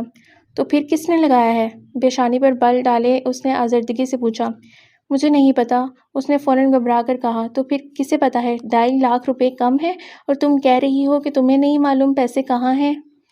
وہ بڑک کر بولا۔ راحیل کی موجودگی کے باعث اس نے اپنے لہجے پر کنٹرول کیا ہوا تھا۔ رقم کا سنتے رانیہ نے چونک کر اسے دیکھا مگر کچھ بولی نہیں۔ راحیل، دادی کے پاس جاؤ، بابا آتے ہیں۔ دروازہ کھول کر راحیل کو نیچے اتارتی ابراہیم نے اسے منظر سے غائب کیا۔ خلاف توقع وہ فرمانبرداری سے سر ہلاتے بھاگتا ہوا چلا گیا۔ راحیل کو بھیج کر ابراہیم کو دروازہ بند کرتے دیکھ رانیہ نے بے قولی سے پہلو بدلا۔ اب صحیح سے بتاؤ کہ اتنی رقم کا تم نے کہاں استعمال کیا ہے؟ جھوٹ کی کوئی گنجائش نہیں نکلتی۔ ہم دونوں کے سوا سیف کا پاسورڈ کسی کو بھی نہیں معلوم۔ آپ کو لگتا ہے کہ میں جھوٹ بول رہی ہوں؟ میں نے پیسے چوری کیے ہیں؟ اس کی بات کا برا مناتے ہوئے نروٹھے پن سے بولی۔ میں نے ایسے نہیں کہا۔ تم بات کو کوئی اور رنگ نہ دو۔ صرف ایک سیدھی سی بات پوچھی ہے کہ تم نے وہ پیسے کہاں استعمال کیے ہیں، اس کا جواب چاہیے۔ جب میں نے خرچ نہیں کیے تو کیا جواب دوں؟ صحیح خرچ نہیں کیے تو پھر میں اپنا سوال بدلتا ہوں۔ اس کی آنکھوں میں طنز سے دیکھتے وہ گویا ہوا۔ تم نے وہ پیسے کس کو دیے ہیں؟ خود پر اس کی چپتی نگاہیں محسوس کرتے رانیہ کی آنکھوں میں نمکین پانی جمع ہونے لگا۔ عجیب انسان تھا جس کو ایک بار کی کہی بات کا یقین نہیں ہو رہا تھا۔ آپ غلط سمجھ رہے ہیں، نہ ہی میں نے وہ پیسے خرچ کیے ہیں، نہ ہی کسی کو دیے ہیں۔ آپ مجھے سمجھتے کیا ہیں؟ میں آپ کی بیوی ہوں، کوئی چور نہیں۔ اس لیے صرف حساب مانگ رہا ہوں، پیسے نہیں۔ بائیں بازو سے پکڑ کر اسے قریب کرتے وہ دبے دبے لہجے میں بولا۔ رانیہ نے شکوہ بھری نگاہوں سے اسے دیکھا۔ ابراہیم، یقین کریں میں نے آپ کے پیسوں کو ہاتھ نہیں لگایا، میں نے بس اپنا لاکٹ نکالنے کے لیے۔ اسے ابراہیم کو سچ بتانا مناسب لگا۔ ادھر ہی ٹھہرو، کہہ کر اس نے فون کی بیل پر جھٹکے سے اس کا بازو آزاد کیا۔ ہاں رفیق، تم انتظار کرو، فی الحال میرے پاس گھر پر پوری اماؤنٹ موجود نہیں ہے، تم بینک آ جاؤ، میں بھی آدھے گھنٹے میں پہنچتا ہوں۔ دوسری جانب سے نہ جانے کیا کہا گیا تھا کہ ابراہیم چونک اٹھا۔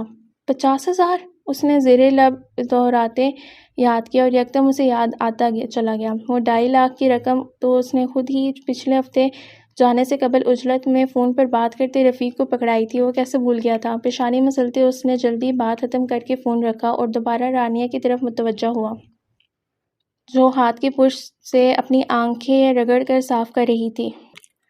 لاکٹ کہاں ہے؟ تمہارے گلے میں نظر نہیں آ رہا۔ اس کی سراہی دار گردن کو دیکھتے وہ پرسکون انداز میں بولا۔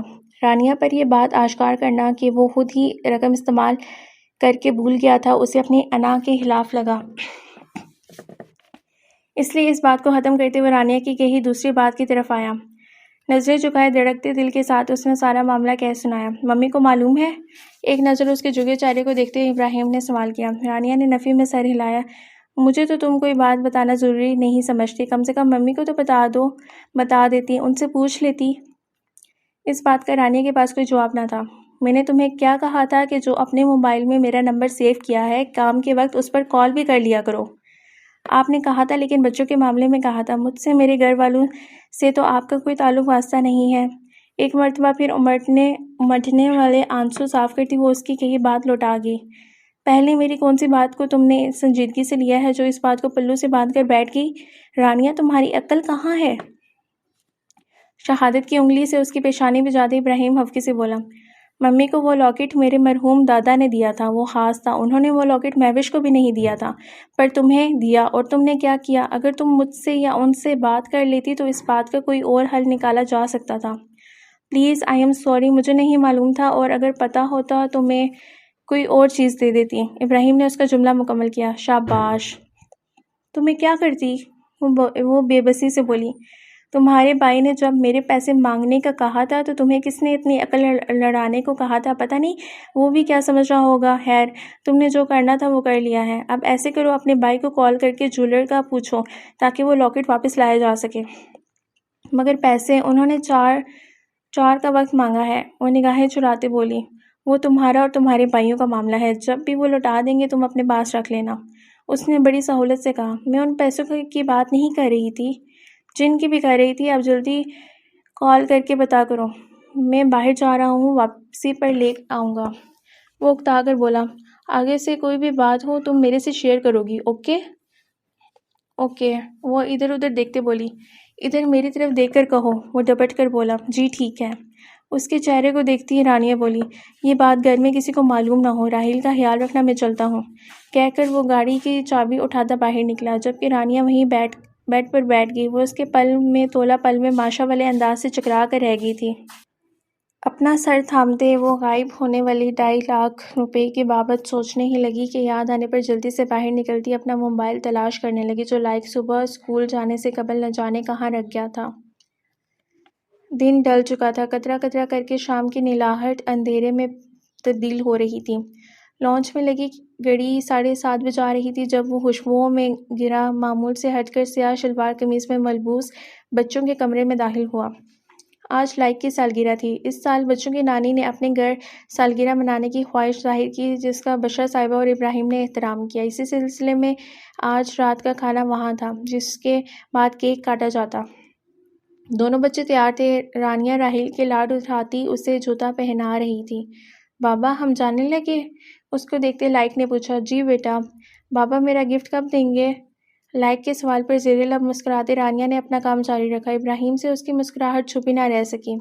آج صبح میں ابراہیم راحیل کے ساتھ جا کر لائق کا گفٹ لایا تھا جسے اس نے رات میں دینے کا کہا، مگر لائق جس نے اس کے ہاتھ میں بڑا سا گفٹ بیگ دیکھ لیا تھا اس کے لیے ہر گزرتے منٹ کے ساتھ صبر کرنا مشکل ہو جا رہا تھا۔ ماری اشتیاق کے وہ کوئی 20ویں بار ابراہیم سے یہ سوال کر چکا تھا۔ رانیہ کو ابراہیم کی منطق بھی سمجھ نہ آئی کہ دن میں دے یا رات میں کیا فرق پڑتا ہے، اصل بات تو بچے کی خوشی ہے۔ لانچ میں رکھا ہے، جاؤ جا کر دیکھ لو۔ اس کے صبر کا مزید امتحان لینا ابراہیم نے بھی مناسب نہ سمجھا، اس لیے اس بار پوچھنے پر دے دیا۔ میں کھول لوں؟ چہک کر پوچھا گیا۔ گال پر پیار کرتے اس نے اجازت دی۔ وہ لائق بھاگتا ہوا باہر گیا۔ اتنے میں راحیل نے بھی جوتے پہن لیے تھے اس لیے وہ تالیاں بجاتے راحیل نے بھی کھولنا گفٹ کہتا لائق کے پیچھے ہوا۔ تم ایسے جاؤ گی؟ وہ سادہ شلوار سوٹ میں ملبوس رانیہ کو دیکھتے نہ جانے کس خیال کے تحت پوچھ بیٹھا۔ کہاں؟ رانیہ جو اب بچوں کی چیزیں سنبھال رہی تھی ایک لمحے کو اس کے ہاتھ رکے، مگر پھر کام کرتے اس نے مصروف سے انداز میں جواباً پوچھا۔ کیا مطلب کہاں؟ تمہیں نہیں پتا کہ شام سے کدھر جانے کی تیاری ہو رہی ہے؟ ابراہیم برہم ہوا۔ جنہوں نے جانا تھا وہ تیار ہی ہیں۔ یہ کیا الٹے جواب دے رہی ہو؟ سیدھے سے بتاؤ تم ابھی تک تیار کیوں نہیں ہوئی؟ کیونکہ میں نہیں جا رہی۔ وجہ جان سکتا ہوں؟ اس کا لہجہ تیکھا ہوا۔ کیا کوئی وجہ ہونی ضروری ہے؟ اسی کے انداز میں جواب دیا گیا۔ اس دن تو بڑا کہہ رہی تھی کہ یہ اب میرے بچے ہیں، اب کیا تم ان کی ماں نہیں ہو؟ ابراہیم کو سمجھ نہ آئی کہ آخر اسے رانیہ کے نہ جانے والی بات پر اتنا غصہ کیوں آ رہا ہے۔ ہر بات میں ماں ہونا نہ ہونا والی بات کو لانا بند کر دیں۔ کیا یہ جرم اتنا بڑا ہے کہ میں ان کی حقیقی ماں نہیں ہوں؟ کوئی بات ہو نہ ہو جائے، سب سے پہلے میرے بچوں سے پیار کو سوالیہ نشان بنا دیا جاتا ہے۔ وہ الماری کا دروازہ بند کرتی چیخ کر بولی، میں ویٹ کر رہا ہوں، 15 منٹ میں تیار ہو کر مجھے تم باہر ملو۔ بات ختم، اب میں کچھ نہیں سنوں گا۔ غصے سے کہتا وہ اپنے پیچھے دروازہ کھلا چھوڑتا باہر نکلا۔ کیا ہوا، سب ٹھیک ہے؟ ابراہیم کے کشیدہ تاثرات دیکھتے بشرا صاحبہ نے استفسار کیا۔ کچھ نہیں، آپ بچوں کو لے کر چلیں، میں اور رانیہ آپ کے پیچھے پہنچتے ہیں۔ وہ صوفے پر بیٹھتے خود کو نارمل کرتا لائق کو دیکھ کر بولا، جو نئی ریموٹ کنٹرول کار کے ساتھ کھیلتا بہت خوش نظر آ رہا تھا۔ بابا آپ نے کبھی بھی راہی کو ڈنکی نہیں لے کر دی؟ راحیل کے نئے انکشاف پر اس نے حیران نگاہوں سے منہ پھیلائے بیٹھے اپنے بیٹے کو دیکھا۔ راحیل صبح کیا لے کر دیا تھا؟ صبح میں لائق کا گفٹ لینے سے پہلے اس نے راحیل کو 2 نئی ڈنکی دلوائی تھیں، ورنہ راحیل نے اسے لائق کے لیے کچھ بھی نہیں لینے دینا تھا۔ راحیل آپ سے نہیں بولتا، وہ منہ موڑتا جٹ سے بولا۔ رانیہ بھی چل رہی ہے؟ بشرا صاحبہ نے باپ بیٹے کی نہایت اہم گفتگو میں مداخلت کی۔ جی۔ پہلے رانیہ کا انکار اور اب ممی کا پوچھنا، لمحے بھر کے توقف کے بعد وہ دوبارہ گویا ہو۔ کیا کوئی ایسی بات ہے جو میرے علم میں نہ ہو؟ بات تو ہے، وہ یہ ہے کہ انہوں نے رانیہ کو مدعو نہیں کیا۔ بشرا صاحبہ نے دھیمے لہجے میں جواب دیا۔ مگر کیوں ممی؟ اس نے چونک کر پوچھا۔ مجھے کیا معلوم، میں نے پوچھنا مناسب نہیں سمجھا۔ شاید آپ کو کوئی غلط فہمی ہوئی ہے۔ غلط فہمی کی کیا بات ہے؟ انہوں نے 2 بار نام لے کر بتایا ہے کہ کون کون مدعو ہے۔ اچھا، بڑی عجیب بات ہے۔ اب اسے رانیہ کے انکار کی وجہ معلوم ہوئی۔ پھر اب کیا کرنا ہے؟ کرنا کیا ہے؟ آپ لوگ نکلیں، ہم آتے ہیں۔ ابراہیم یوں اچھا نہیں لگے گا۔ انہوں نے بیٹے کو باز رکھنا چاہا۔ جو انہوں نے کیا ہے وہ بھی مجھے کچھ خاص اچھا نہیں لگا۔ بات ختم ہو چکی تھی، ابراہیم نے اپنی مرضی کرنی تھی، آگے کچھ بھی کہنا بیکار تھا، اس لیے بشرا صاحبہ بچوں کو لیے گاڑی کی طرف چل دی۔ رانیہ کے انتظار میں باہر ٹہلتا ابراہیم کچھ دیر پہلے کہی راحیل کی بات کو یاد کرتے مسکرا رہا تھا کہ یکدم اس کی مسکراہٹ سمٹی۔ ذہن کے پردے پر کچن کا منظر لہرایا جب پانی نہ دینے پر راحیل نے رانیہ کو ایسے ہی کہا تھا اور اس نے بغیر کچھ سمجھے رانیہ کو کتنی سنا دی تھی۔ ابراہیم کو اپنے گزشتہ رویے پر تعصب نے گھیرا۔ جلد ہی اس احساس سے نکلتے گھڑی پر ٹائم دیکھا جو 8 کا ہندسہ عبور کر گئی تھی۔ اب تک تو اسے تیار ہو کر آ جانا چاہیے تھا۔ مزید تاخیر سے بچنے کے لیے وہ رانیہ کو بلانے اپنے کمرے کی جانب بڑھا۔ جس وقت وہ کمرے میں داخل ہوا رانیہ سوں سوں کرتی کانوں میں بالیاں پہن رہی تھی۔ اپنے جہیز کے کپڑوں میں سے نیلا پاؤں کو چھوٹا کامدار فراک زیب تن کیے وہ نیلم پری لگ رہی تھی۔ رانیہ کی تیاری کو دل ہی دل میں سراہتے ابراہیم اس کے سر پر پہنچا۔ اور کتنا ٹائم ہے؟ ڈریسنگ کے دراز میں رکھی اپنی مطلوبہ چیزیں نکالتے اس نے سنجیدگی سے استفسار کیا۔ تیار ہوں۔ بالوں کو ڈھیلے جوڑے میں قید کیے میک اپ سے پاک روشن چہرہ نم آنکھیں لیے بقول اس کے تیار تھی۔ چہرے پر تو کچھ لگا لو، کہتے اس نے خود ہی ڈریسنگ کی ایک سائڈ پر پڑے رانیہ کے سامان میں سے گلابی لپسٹک اٹھا کر اسے تھمائی۔ میں نے نہیں جانا، آپ کو شاید پتہ نہیں یا آپ کے نزدیک میری عزت کوئی معنی نہیں رکھتی، مگر مجھے آج رات کی دعوت میں نہیں بلایا گیا۔ لپسٹک کو واپس ٹیبل پر رکھتے وہ ہچکچا کر بولی، جب بھی تم سے بات ہوئی ہے ہر وقت روتی نظر آئی ہو۔ اس کی بات کو نظر انداز کرتے وہ سخت کوفت سے بولا، میں بھی کہہ سکتی ہوں کہ جب بھی آپ سے بات ہوئی ہے آپ نے مجھے رلایا ہی ہے۔ کہتے اس نے حساب برابر کیا۔ شادی کے پہلے روز سے اس کے ساتھ روا رکھے سلوک سے وہ کافی پریشان ہو چکی تھی۔ چاہے وہ اسے پیار نہ کرے پر اپنی زندگی میں تھوڑی سی جگہ تو دے دے۔ شادی سے قبل اس نے اپنی ماں کی غلطیاں نہ دہرانے کا عہد کیا تھا، مگر آج سوال اس کی عزت نفس کا تھا جو وہ اس رشتے کو آخری حد تک بچانے کے لیے ابراہیم حمید کے سامنے تو رون سکتی تھی مگر کسی اور کے سامنے اسے یہ بات قطعی گوارا نہ تھی۔ لپسٹک لگاؤ اور گاڑی میں بیٹھنے والی بات کرو، ہم لیٹ ہو رہے ہیں، یہ باتیں گھر آ کر فرصت سے کریں گے۔ اس کے دائیں کندھے پر ہاتھ رکھ کر کہتے وہ سہولت سے اپنا جملہ مکمل کرتے ہاتھ ہٹا گیا۔ اس کے اچانک لمس سے رانیہ کا جسم لمحے بھر کو سن پڑا مگر اگلے لمحے اسے حشمگین نگاہوں سے دیکھتے وہ جلدی سے لپسٹک لگا گئی۔ لپسٹک لگانے کی زحمت کر ہی لی ہے تو آنکھوں میں کاجل بھی لگا لو۔ آج نہ جانے وہ کس موڈ میں تھا۔ اس کے کہے پر عمل کرتے کاجل لگا کر بیڈ کے پاس رکھی سلور سینڈلز پہنتے دوپٹہ سنبھالتی رانیہ ابراہیم کے ہمراہ گاڑی میں جا بیٹھی۔ مہوش کے گھر پہنچنے پر گاڑی میں چلتا میوزک بند کرتے اس نے اپنا رخ رانیہ کی جانب موڑا جو خود کو کمپوز کر چکی تھی۔ یہ پہن لو۔ قمیض کی جیب سے ٹیشو پیپر میں لپٹا لاکٹ برآمد کرتے وہ بولا۔ یہ وہی لاکٹ تھا جو ابراہیم اسی روز جیولر سے واپس لے آیا تھا، پر رانیہ کو دینے کا اتفاق نہ ہوا۔ آج اس موقع پر رانیہ کو لاکٹ دینے کا ایک مقصد سب پر اس کی اہمیت واضح کرنا تھا، کیونکہ ہر کوئی اس بات سے اچھی طرح واقف تھا کہ مہوش کو وہ لاکٹ کتنا پسند تھا۔ رانیہ نے خاموشی سے وہ لاکٹ پہن لیا جو کہ اس کے سراہی دار گردن کی زینت بنتے مزید جگمگانے لگا۔ گاڑی سے اتر کر ایک نظر گھر کو دیکھتے وہ اداسی سے مسکرایا۔ مہوش کی یاد ستانے لگی۔ اس سے پہلے کہ وہ ماضی کی بھول بھلیوں میں کھوتا حال میں واپس آتے اس نے اپنی توجہ ساتھ چلتی رانیہ پر مبذول کی جو کہ قدرے نروس نظر آ رہی تھی۔ سالگرہ کا انتظام باہر گراؤنڈ میں کیا گیا تھا۔ مہوش کے گھر والوں اس کی 2 بہنوں کی فیملیز کو ملا کر اچھی خاصی گیدرنگ ہو گئی تھی۔ نہایت پرتکلف ماحول میں کھانا کھایا گیا تھا۔ ہر کوئی ہنستا مسکراہٹ بات چیت میں مصروف تھا۔ ساری تقریب کے دوران رانیہ نے خود کو ابراہیم کی نظروں کے حصار میں پایا۔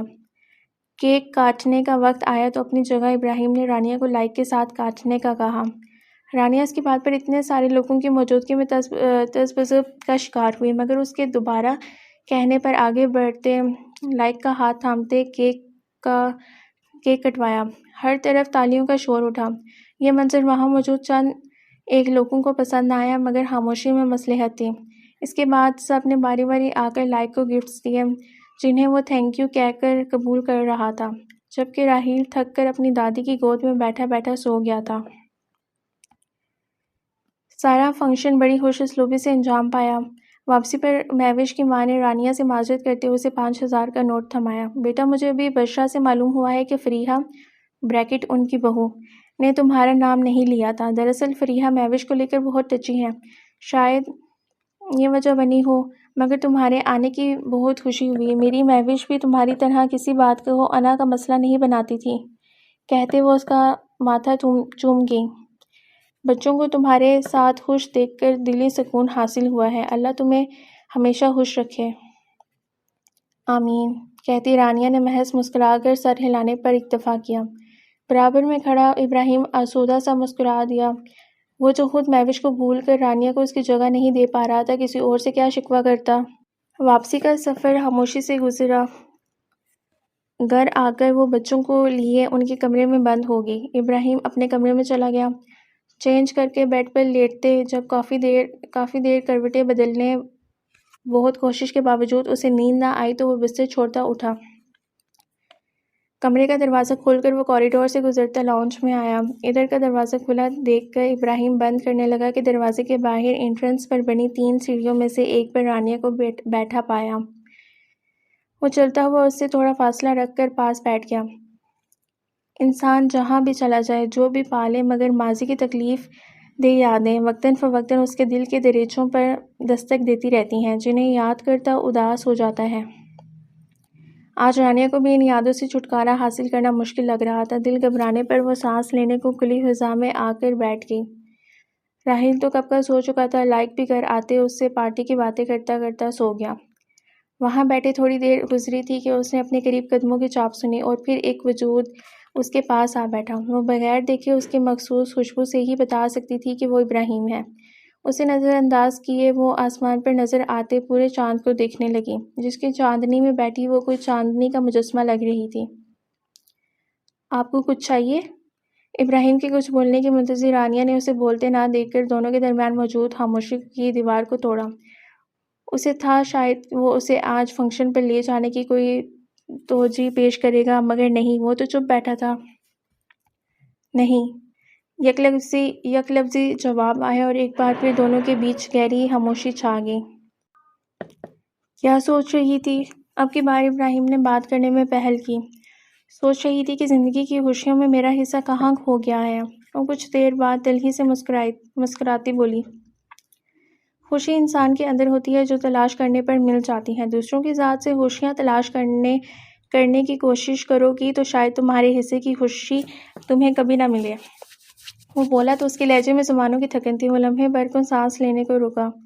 مگر مہوش کہتی تھی دوسروں کی ذات سے ملنے والی خوشی کی کوئی قیمت نہیں ہے۔ جس انسان کے اندر کی زمین پنچر ہو اسے واقعی دوسروں کی ذات سے ملنے والی خوشی کے علاوہ کوئی چیز دوبارہ سرزب نہیں کر سکتی۔ کہتے وہ اپنے پیچھے ابراہیم کو مختلف سوچوں میں چھوڑتے خود اٹھ کر اندر آ گئی۔ دن پر لگا کر اڑ رہے تھے۔ ہر نئی صبح اس کے لیے بہت سی نئی امیدیں امنگیں لے کر آتی۔ اس کا ہنسنے مسکرانے خود کو سنوارنے کا دل چاہتا۔ اس سب کی بڑی وجہ اس کے ساتھ کافی حد تک ابراہیم کا بدلتا رویہ تھا۔ اب وہ ہر ویکینڈ پر گھر آ جاتا، بچوں کے ساتھ زیادہ وقت گزارتا، حکم چلانے کے علاوہ بھی رانیہ سے معمول کی باتیں کر لیتا، اس کا خیال کرتا اور سب سے بڑھ کر وہ بچوں کو لے کر اس پر بھروسہ کرنے لگا تھا۔ اپنے پرخلوص پیار کے ذریعے رانیہ نے اپنی ذات سے متعلق ابراہیم کے تمام منفی خیالات کی نفی کر دی تھی۔ یہی باتیں اس کو امید دلانے کی کافی تھیں۔ اس کے دل کی بنجر سرزمین پر محبت کی کونپلیں پھوٹ رہی تھیں۔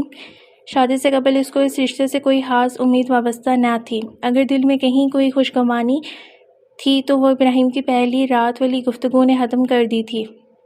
اس نے کبھی اپنے اور ابراہیم کے بارے میں نہ سوچا، مگر اب اس کا رویہ رانیہ کو دونوں کے بارے میں سوچنے پر مجبور کر رہا تھا۔ نکاح کے وقت وہ اسے دل سے تو قبول کر چکی تھی، مگر اب ذرا سا خیال رکھنے پر اس کا دل ابراہیم کو چاہنے لگا تھا، اس کے ساتھ ایک پرسکون زندگی کے خواب دکھانے لگا تھا۔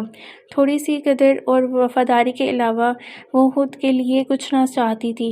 میاں بیوی کے کچی ڈوریوں سے بندھے مضبوط رشتے کی بنیاد قدردانی اور وفاداری ہوتی ہے۔ پیار تو اس ساتھ کو مزید حسین، پرسکون اور یادگار بنانے کا کام کرتا ہے۔ اس کے موجودہ سلوک کا ہی اثر تھا کہ جب عاصم نے دونوں کو رات کھانے پر مدعو کیا تو وہ انکار نہ کر سکی۔ ابراہیم کی کہیں پچھلی تمام باتوں کو بلائے جب اس نے دعوت کا بتایا تو وہ خلاف معمول مان گیا۔ بچوں کو ان کی دادی نے اپنے پاس گھر پر رکھ لیا تھا، جن کا وہاں سب نے بہت پوچھا۔ کھانے میں دونوں بھابھیوں نے بہت اہتمام کیا تھا۔ فرحت بخش ماحول میں باتوں کے درمیان کھانا کھایا گیا تھا۔ رانیہ سفید ڈریس شرٹ سیاہ پینٹ میں ملبوس ابراہیم کو اپنے بھائیوں سے باتیں کرتا دیکھ کر دل ہی دل میں بہت مسرور ہوئی۔ کھانے کے کچھ دیر بعد جب ابراہیم نے جانے کو اجازت مانگی تب نکلنے سے پہلے عاصم اسے اپنے ساتھ دوسرے کمرے میں لے گیا اور رانیہ کو 3 لاکھ کے لگ بھگ چیک رقم پکڑائی جو کہ لاکٹ بیچ کر انہوں نے لی تھی۔ دونوں بھائیوں کو بزنس میں منافع ہوا تھا، جس کے بعد انہوں نے سب سے پہلے بہن کا قرض چکانے کا سوچا۔ ساتھ اس نے ایک بار پھر بہن کا بہت شکریہ کیا جو ان کے مشکل وقت کام آئی تھی۔ ابراہیم کے ساتھ فرنٹ سیٹ پر بیٹھے وہ پرس میں موجود رقم کا سوچ کر آنکھیں بند کرتی مسکرائے۔ چاہے ابراہیم نے لینے سے انکار کر دیا تھا مگر وہ اس رقم کو خود پر قرض سمجھتی تھی، مگر اس کے بھائیوں نے کہا وقت مکمل ہونے سے قبل رقم لوٹا دی۔ اپنی اور اپنے گھر والوں کی عزت رہ جانے پر رانیہ خود کو اندر تک سرشار محسوس کر رہی تھی۔ اپنے خیالوں میں اسے احساس ہی نہ ہوا کہ کب گاڑی گھر کے بجائے آئس کریم پارلر کے سامنے رکی۔ چلو آؤ۔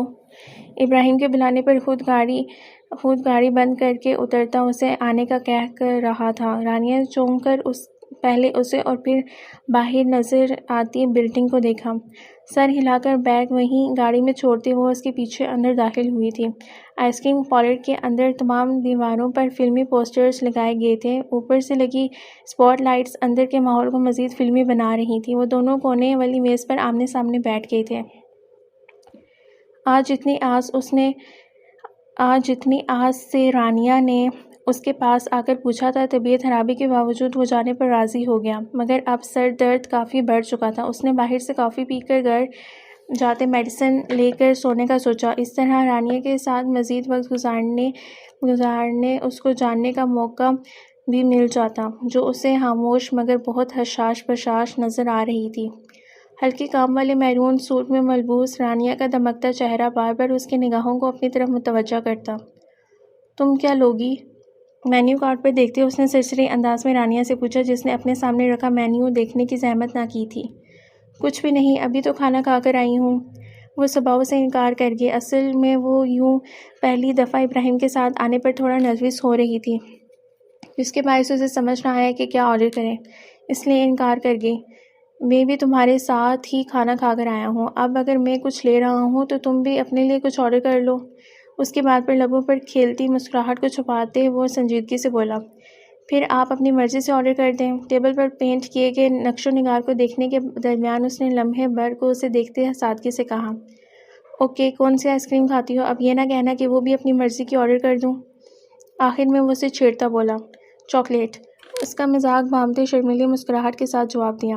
اس کے بعد ابراہیم نے اپنا آرڈر لکھوایا۔ انہیں زیادہ انتظار نہ کرنا پڑا۔ جتنی دیر میں اس نے اپنی گرما گرم کافی ختم کی، اتنے میں رانیہ بھی آئس کریم کھا کم اور پگھلا زیادہ چکی تھی۔ ابراہیم کے بل ادا کر کے اٹھنے پر وہ بھی اس کے ساتھ چل دی۔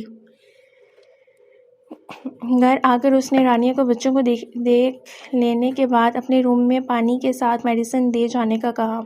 جتنے میں وہ کپڑے تبدیل کر کے بیڈ پر لیٹا، اتنے میں رانیہ بھی راحیل کو بشرا صاحبہ کے کمرے سے ان کے کمرے میں شفٹ کر کے ابراہیم کی دعا لے کر آ گئی۔ لائق کو اس نے بشرا صاحبہ کے پاس ہی سونے دیا۔ سائڈ پر ٹرے رکھ کر اس نے آنکھیں بند کر کے لیٹے ابراہیم کو دوا لینے کا کہا، جو غنودگی میں چلا گیا تھا۔ اس کی آواز پر اٹھ کر بیٹھتے اس نے پانی کے ساتھ ٹیبلٹ لی۔ آپ کی طبیعت ٹھیک ہے؟ اس نے فکر سے دریافت کیا۔ بس سر درد ہے اور شاید اب بخار بھی ہو رہا ہے، کہہ کر وہ لیٹ گیا۔ ابراہیم، بولو۔ رانیہ کو دیکھتے اس نے بولنے کی اجازت دی، جو فی الحال انہی کپڑوں میں ملبوس اس کا امتحان لے رہی تھی۔ یہ لاکٹ والے پیسے میرے بھائیوں نے لوٹا دیے ہیں۔ اس نے ہاتھ میں پکڑا خاکی لفافہ اس کی طرف بڑھاتے کچھ فخر سے کہا۔ ابراہیم نے لیٹے لیٹے بائیں ہاتھ سے رانیہ کا بڑا ہاتھ نیچے کیا۔ میں نے اس وقت بھی کہا تھا، اب پھر سے کہہ دیتا ہوں، یہ تمہارے پیسے ہیں، پاس رکھو۔ مگر بات ختم۔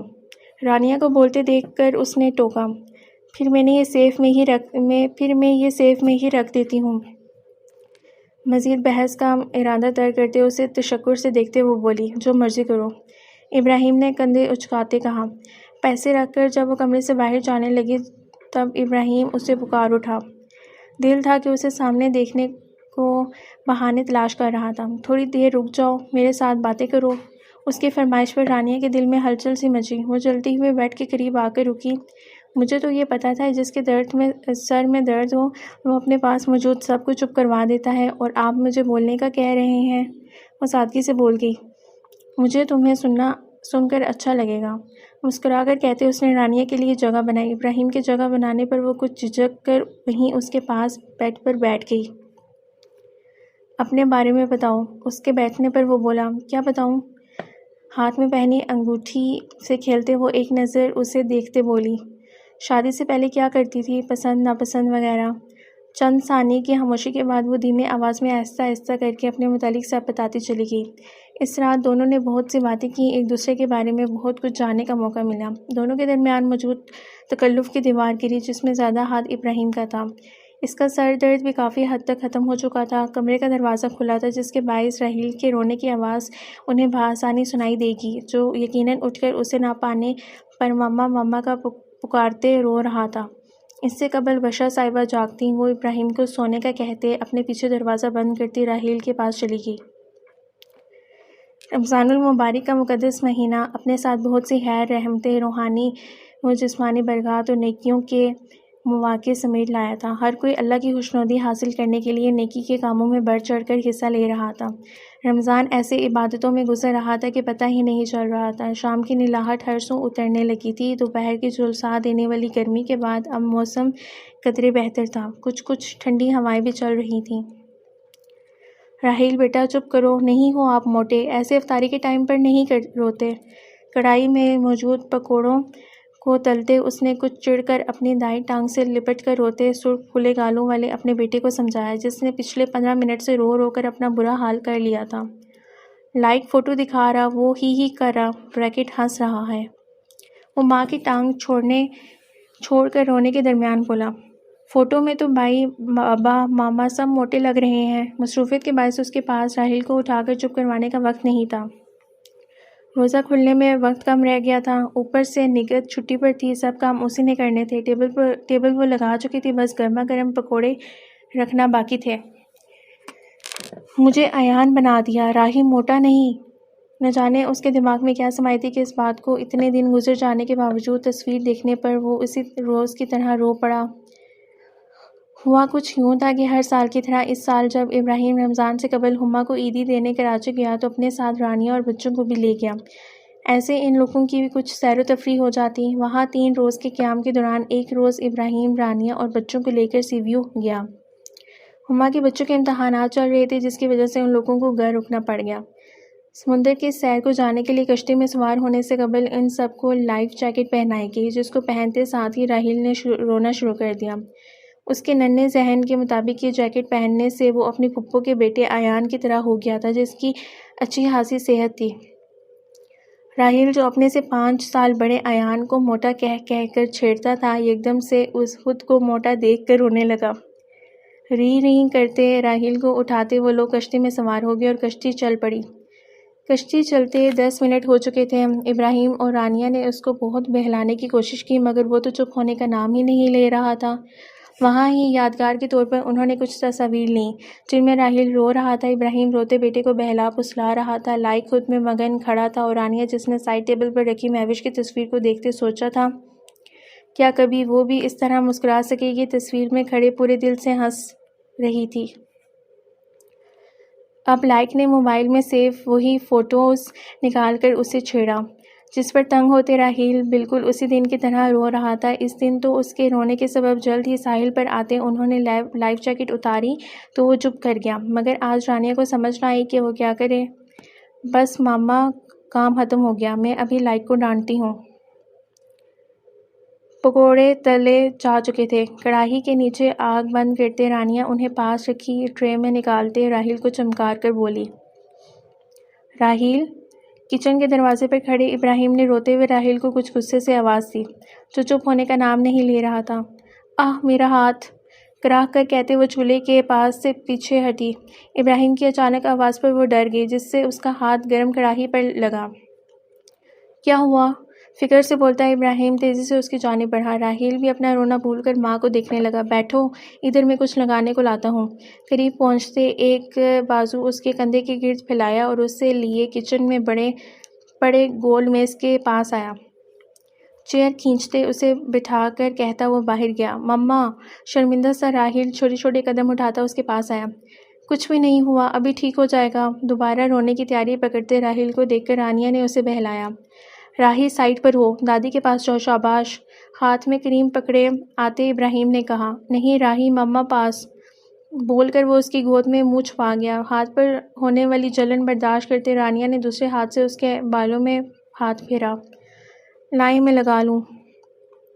ابراہیم کو دیکھ کر وہ بولی۔ میں لگاتا ہوں۔ برابر والی کرسی پر بیٹھتے اس نے ٹیبل پر رکھے رانیہ کے ہاتھ کا معائنہ کرتے کہا، جو کافی سرخ پڑ چکا تھا۔ زیادہ درد ہو رہا ہے؟ تھوڑی سی، اس سے پہلے کہ چھالے بنے، جلدی سے کریم لگا دینی چاہیے۔ احتیاط سے کریم لگاتے ابراہیم نے نظر اٹھا کر اسے دیکھا۔ راہیل بھی ماں کی آواز پر سر اٹھائے ساری کارروائی دیکھنے لگا۔ بس ابھی ٹھیک ہو جائے گا کہہ کر پھونک مارتے وہ دوبارہ کریم لگانے لگا۔ کریم لگاتے وہ مسلسل رانیہ کی نگاہوں کا ارتکاز خود پر محسوس کر رہا تھا۔ تمہارا دھیان کہاں تھا؟ پتہ نہیں کیا سوچتی رہتی ہو، بہت لاپرواہ ہو۔ اپنا کام ختم کرتے اس نے پوچھا، مگر اس کا ہاتھ نہ چھوڑا۔ ادھر ہی تھا بس، یہ ایک دم سے پتہ ہی نہیں چلا، کہتے ہوئے اس کی نظریں اپنی گلائی پر تھیں جس کو ابراہیم انگوٹھے کی مدد سے سہلا رہا تھا۔ اپنا دھیان رکھا کرو رانیہ۔ ہاتھ چھوڑ کر کھڑے ہوتے رانیہ کی روشن آنکھوں میں دیکھتا ابراہیم کے اس کے خیال سے بولا۔ رانیہ کے سر ہلانے پر وہ ہولے سے مسکرا کر راہیل کو اٹھاتا باہر چلا گیا۔ رانیہ حیرت میں گری، اس کے رویے پر غور کرتی درد بلائے مسکرانے لگی، یہاں تک کہ قریبی مسجد سے اذان کی آواز آنے پر ایک ہاتھ میں پکوڑوں والی ٹرے اٹھائے جلدی سے ٹیبل پر پہنچی جہاں ابراہیم اور بشرا صاحبہ دعا کے بعد اب روزہ کھول رہے تھے۔ اپنی جگہ سنبھالتے اس نے ایک نگاہ ابراہیم پر ڈالی جو اپنے ساتھ راہیل کو بھی کھلا رہا تھا۔ رانیہ روزہ کھولو۔ بظاہر راہیل میں مصروف ابراہیم بولا تو اس نے بوکھلا کر دعا پڑھتے جوس کا گلاس منہ سے لگاتے فوراً روزہ افطار کیا۔ اس کی تیزی پر اپنی مسکراہٹ دباتا ابراہیم بھی جوس پینے لگا۔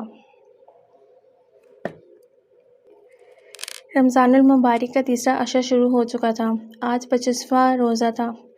دن جس قدر نکھرا اور شفاف تھا، شب اتنی ہی شدید، طوفانی اور ہولناک تھی۔ ہواؤں کے پرزور تھپڑے فضاؤں میں ادھڑتے درختوں سے ٹکرائے سرسراہٹ پیدا کر رہے تھے۔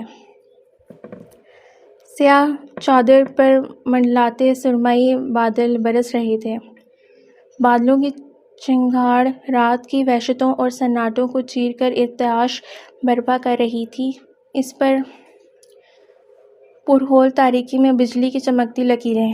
ابراہیم اور رانیہ سیف (ابراہیم کا دوست) کی دعوت پر شام 5 بجے اس کے گھر افطار پارٹی پر گئے تھے، جس کا گھر اوکاڑا شہر سے 45 منٹ کی مسافت پر واقع گاؤں میں تھا۔ افطاری کے بعد موسم کے بگڑے تیوروں کو دیکھتے ابراہیم جلدی نکلنا چاہتا تھا، مگر سیف اس کو اپنے ساتھ ڈیرے پر لے گیا، جبکہ رانیہ اس کی بیگم کے ساتھ باتوں میں مصروف تھی۔ دونوں کی اچھی جان پہچان ہو گئی تھی۔ ڈیرے سے واپسی پر سیف کے پرزور اصرار کے باوجود وہ لوگ معذرت کرتے 10:30 کے قریب اس کے گھر سے روانہ ہوئے۔ نکلتے نکلتے انہیں کافی دیر ہو گئی تھی۔ گھر ممی اور بچے دونوں اس کا انتظار کر رہے تھے۔ انہیں نکلے ہوئے 10 منٹ ہوئے تھے کہ گرج چمک کے ساتھ بارش شروع ہو گئی تھی۔ گاؤں کی کچی سڑک پر احتیاط سے گاڑی چلاتے ابراہیم کی جلد از جلد مین روڈ پر پہنچنے کی کوشش تھی۔ جامنی شلوار قمیص میں ملبوس رانیہ کا دھیان بھی باہر سڑک کی طرف تھا، جہاں کیچڑ کے باعث گاڑی کا چلنا مشکل ہو رہا تھا۔ مان اسے بچوں کا خیال آیا تو گود میں رکھے گولڈن پرس میں موجود اپنا فون نکالتے اس نے بشرا صاحبہ کا نمبر ڈائل کیا۔ تیسری بیل پر فون اٹھا لیا گیا۔ ان سے حال احوال دریافت کرنے کے بعد اب وہ بچوں سے بات کرتی، ان کی چھوٹی چھوٹی باتوں کو مسکرا کر جواب دے رہی تھی۔ دوسری طرف ان کی یک طرفہ باتیں سن کر مسکراتے ساتھ بیٹھے ابراہیم نے جوں ہی مین روڈ کو چڑھتی سڑک پر گاڑی چڑھائی، اپنی روم میں تیز رفتار چلتی جیپ فراٹے بھرتی ان کے قریب سے گزری۔ لمحوں کے فرق سے دونوں گاڑیاں بھیانک حادثے سے بچیں۔ ابراہیم دھیان سے، رانیہ نے دہل کر کہا اور پھر گہرا سانس کھینچتی بچوں سے گفتگو کرنے لگی۔ اندھیرے کے باعث وہ سبک رفتاری سے گاڑی چلاتے ابراہیم کا زرد پڑتا چہرہ نہ دیکھ پائی، جس کی ذہنی روح بھٹک کر وقت میں 2 سال پیچھے چلی گئی تھی۔ وہ بھی ایسی ہی ایک اندھیری ہولناک رات تھی۔ تیز بارش ہو رہی تھی۔ گاڑی میں مدھم آواز میں میوزک چل رہا تھا۔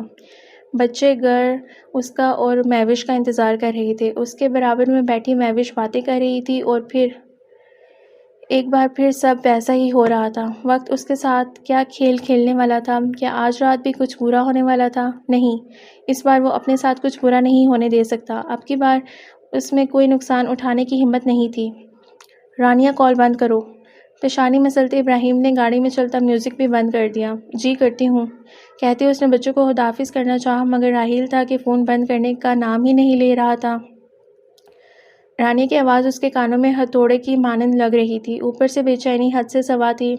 مزید کچھ لمحے گزرنے کے باوجود جب کال بند نہ ہوئی تو اپنا ضبط کھوتے ابراہیم نے فون اس کے کان سے کھینچتے ڈیش بورڈ پر پھینکا۔ تمہیں ایک دفعہ کی بات سمجھ نہیں آتی کیا؟ وہ غصے سے پھنکارا۔ اس اچانک افتاد پر گھبراتے رانیہ نے سہمی نگاہوں سے ابراہیم کو دیکھا۔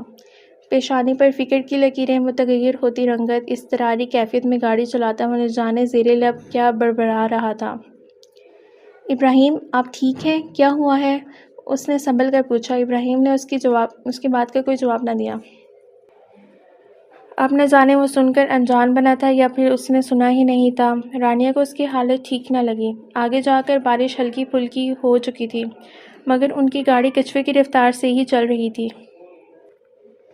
سب ٹھیک ہے، میں تمہیں کچھ نہیں ہونے دوں گا، وہ اس قدر دھیمی آواز میں بول رہا تھا کہ ساتھ بیٹھی رانیہ بمشکل سن پائی۔ ابراہیم، آپ میری بات سن رہے ہیں؟ ابراہیم، وہ سامنے پیٹرول پمپ پر گاڑی روکیں۔ 2 مرتبہ پکارنے کے باوجود اس کے متوجہ نہ ہونے پر رانیہ نے ہولے سے اس کا کندھا تھپتھپایا۔ روکتا ہوں، اس نے چونک کر کہا۔ گاڑی میں اے سی چلنا ہونے کے باوجود اسے ٹھنڈے پسینے آ رہے تھے۔ 2 منٹ بعد ان کی گاڑی پیٹرول پمپ کے احاطے میں کھڑی تھی۔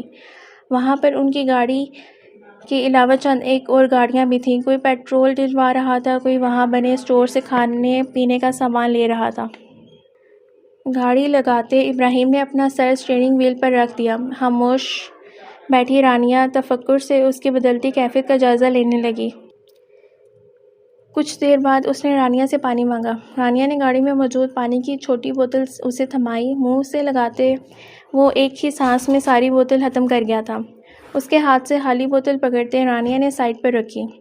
ابراہیم، آپ کو کیا ہوا ہے؟ مجھے گھبراہٹ ہو رہی ہے، وہ تشویش سے بولی۔ کچھ کہنے کے بجائے وہ رانیہ کا ہاتھ تھام گیا۔ ہر گزرتے لمحے کے ساتھ رانیہ کو سیٹ کی پشت سے سر ٹکا کر آنکھیں بند کیے بیٹھے ابراہیم کی اپنے ہاتھ پر موجود گرفت مضبوط ہوتی محسوس ہوئی، جیسے اس کے کھو جانے کا، کچھ برا ہونے کا ڈر ہو۔ اسے کیا ہو گیا تھا؟ وہ ایسے کیوں کر رہا تھا؟ اور اس کے ساتھ کیا مسئلہ تھا؟ رانیہ کو ایک بار پھر پوچھنے کے باوجود کوئی جواب نہ ملا۔ تم ٹھیک ہو؟ تمہیں کچھ ہوا تو نہیں؟ ابراہیم نے یکدم آنکھیں کھول کر اس کی طرف رخ کرتے کہا۔ میں ٹھیک ہوں، لیکن مجھے آپ ٹھیک نہیں لگ رہے۔ بتائیں تو صحیح، اچانک کیا ہوا ہے؟ ایکسیڈنٹ کی رات سب میری غلطی تھی، اضطراب سے کہتے اس نے کرب سے آنکھیں میچیں۔ وہ ایک حادثہ تھا، وہ فوراً بولی۔ نہیں تھا وہ ایک حادثہ، سارا قصور میرا تھا، مجھے دھیان سے گاڑی چلانی چاہیے تھی، بلکہ نہیں، مجھے اسے لے کر ہی نہیں جانا چاہیے تھا۔ اس نے کتنا منع کیا تھا، مگر میں اس کی مرضی کے برخلاف اسے اپنے ساتھ لے گیا۔ مجھے دھیان رکھنا چاہیے تھا، اور اگر وہ ایک حادثہ بھی تھا تو صرف وہ ہی کیوں گئی، میں کیوں نہ گیا؟ اس نے مجھے اور میں نے اسے اکیلا چھوڑ دیا۔ اس کا ہاتھ چھوڑتے ابراہیم تکلیف سے گویا ہوا، چہرے پر گہرے رنج و ملال کی کیفیت رقم تھی۔ وہ بے بسی سے سر ہاتھوں میں گرا گیا۔ ابراہیم کے ہاتھ چھوڑنے پر رانیہ کو اپنے اندر کچھ خالی خالی سا محسوس ہوا۔ گاڑی میں ایک بے نام سی خاموشی چھا گئی۔ دونوں اپنی اپنی جگہ چپ بیٹھے تھے۔ طویل ہوتی خاموشی کے دورانیے کو رانیہ نے توڑا۔ زندگی میں بہت کٹھن لمحات آتے ہیں، پر پھر کیا ہوتا ہے؟ وہ گزر جاتے ہیں۔ وقت ہوتا ہی گزرنے کے لیے ہے، ہمیں مایوس نہیں ہونا چاہیے۔ زندگی بہت پیاری ہے، بہت ہی زیادہ پیاری۔ یہ مجھے بچوں کے ساتھ رہ کر پتہ چلا۔ بعض اوقات زندگی بہت تنگ محسوس ہوتی ہے۔ سر اٹھائے حالی نگاہوں سے اسے دیکھتا ابراہیم بولا۔ ٹھیک کہہ رہے ہیں، زندگی کبھی کبھی تنگ ہو جاتی ہے، مگر جہاں سے زندگی بہت زیادہ مشکل ہوتی ہے وہیں سے آسانی شروع ہوتی ہے۔ لمحہ بھر کو رک کر اس نے ابراہیم کو دیکھا جو اسے ہی دیکھ رہا تھا۔ نظریں جھکاتے اس نے آگے کی بات کچھ ڈر کر کہی، نہ جانے وہ کیسا رد عمل دیتا۔ یہ مشورہ نہیں، التجا ہے کہ ایک لمحے میں کھو کر اپنی باقی زندگی برباد نہ کریں۔ اگر ماضی میں کچھ برا ہوا ہے تو اس کا یہ مطلب نہیں ہے کہ آپ تنہائی اختیار کر کے ڈپریشن کی زندگی گزاریں۔ تقدیر میں آپ دونوں کا ساتھ اتنا ہی لکھا تھا۔ جب آپ اس بات پر یقین کر لیں گے جو ہونا تھا وہ ایسا ہی ہونا لکھا تھا، تب آپ کے بے قرار دل کو چین آئے گا۔ آپ کو اس بات کو ایک بھیانک حادثہ سمجھ کر بھولنا پڑے گا ابراہیم، اس نے امید سے کہا۔ کیا پھر زندگی بہت پیاری ہو جائے گی؟ ایک ٹرانس کی کیفیت میں اس کا چہرہ چھوتے ابراہیم نے پوچھا۔ اس کی آنکھوں میں دیکھتی رانیہ نے اس بات میں سر ہلایا۔ انشاءاللہ، پیچھے ہٹ کر جذب سے کہتے اس نے گاڑی سٹارٹ کی۔ رمضان کا اختتام عید کا مسرتوں بھرا پر رونق دن لے کر آیا۔ ہر طرف خوشی کا سما تھا۔ رشتہ داروں سے ملنے ملانے، چھوٹوں کو عید دینے، چٹ پٹ کھانوں سے لطف اندوز ہونے کا سلسلہ شروع ہو چکا تھا۔ ابراہیم اور لائق عیدگاہ سے نماز پڑھ کر گھر آئے تو عید ملتے سب نے مل کر بشرا صاحبہ کے ہاتھوں کا بنا شیر خورما اور نہاری کا ناشتہ کیا۔ ناشتے سے فارغ ہونے کے بعد بچوں نے دادی کو گھیر لیا۔ ابراہیم کے ہم رنگ سفید شلوار قمیض میں ملبوس دونوں بچوں نے دادی سے عیدی لے کر باپ کا رخ کیا۔ اس دوران بشرا صاحبہ نے رانیہ کو عیدی دی۔ بابا، مما کے پیسے مما کو بھی دیں۔ لائق جو پیسے پکڑے ابراہیم کے قریب بیٹھ گیا تھا، اس نے جب دیکھا کہ رانیہ بشرا صاحبہ سے عید لینے کے بعد ان کی طرح ابراہیم سے لینے کے بجائے سامنے والے صوفے پر بیٹھ گئی ہے تو اس نے باپ کو یاد دلانا چاہا۔ لائق کی بات پر اس نے گہری نگاہوں سے ہما باجی سے فون پر بات کرتی رانیہ کو دیکھا، جو اس کا دلایا گیا لال اور گولڈن امتزاج کا جوڑا پہنے نظر لگنے کی حد تک خوبصورت لگ رہی تھی۔ آپ کی مما کی عیدی میرے پاس ہے، رات کو ملے گی، اس نے رانیہ کو دیکھتے بولا، جواب جو اب فون بشرا صاحبہ کو تھما چکی تھی۔ ابراہیم کے جواب پر ٹھٹک کر اسے دیکھتی رانیہ نے جاننا چاہا کہ اب کیا رہ گیا ہے، کیونکہ یہ گزرے روز کی بات تھی۔ عید کا اعلان ہوتے ساتھ ہی رانیہ نے کچن کا رخ کیا۔ عید کے دنوں میں آنے والے مہمانوں کے لیے 2-3 چیزیں پہلے سے ہی تیار کر لی جائیں۔ وہ دوست کو مسالہ لگا کر فارغ ہوئی تو ابراہیم جو بچوں کو کٹنگ کروانے کے لیے لے کر گیا تھا، آتے ہی رانیہ کو تلاش کرتا کچن میں داخل ہوا۔ رانیہ 2 منٹ میں فریش ہو کر گاڑی میں آئے۔ میں آپ کا ویٹ کر رہا ہوں۔ کہاں جانا ہے؟ وہ ہاتھ دھوتے پوچھ بیٹھی۔ عید کی شاپنگ کے لیے میرے ذہن میں نہیں رہا تو تم نے بھی یاد کروانا ضروری نہ سمجھا، وہ حبکی سے بولا۔ لیکن بچوں کی خریداری تو میں نے رمضان سے قبل ہی کر لی تھی، اس نے ابراہیم کی فکر دور کرنا چاہی۔ اور اپنی؟ اس نے ابرو اچکاتے پوچھا۔ میری بھی ہے، شادی کے کافی کپڑے نئے ہی پڑے ہیں، ان میں سے کوئی پہن لوں گی، وہ سہولت سے بولی۔ نہیں، وہ ہولے سے نفی میں سر ہلاتا بولا، میرے ساتھ چلو، ہم کچھ نیا خرید لیتے ہیں۔ وہ بھی تو نئے ہیں، یہ تمہاری عیدی ہے، اب آگے سے کوئی بات نہ سنو، چلو میں انتظار کر رہا ہوں، اس نے دل کی بات کہہ ڈالی۔ اور پھر اس نے رانیہ کو اپنی پسند کے 4 سوٹ، چوڑیاں، جوتیاں دلوائیں۔ خریداری سے فارغ ہوتے وہ اسے پارلر لے گیا، جہاں سے رانیہ کو مہندی لگوائی۔ اتنی مہربانیوں پر رانیہ خوشی سے پھولے نہ سما رہی تھی۔ اس سے زیادہ وہ کیا چاہتی تھی؟ اس کا شمار ان لوگوں میں ہوتا تھا جنہوں نے ہر حال میں صبر شکر کرنا سیکھا تھا۔ قریب ہی تھا کہ وہ اپنے اس شکر کا بڑا بدلہ پاتی، جسے پا کر اس کا دل مطمئن ہو جاتا۔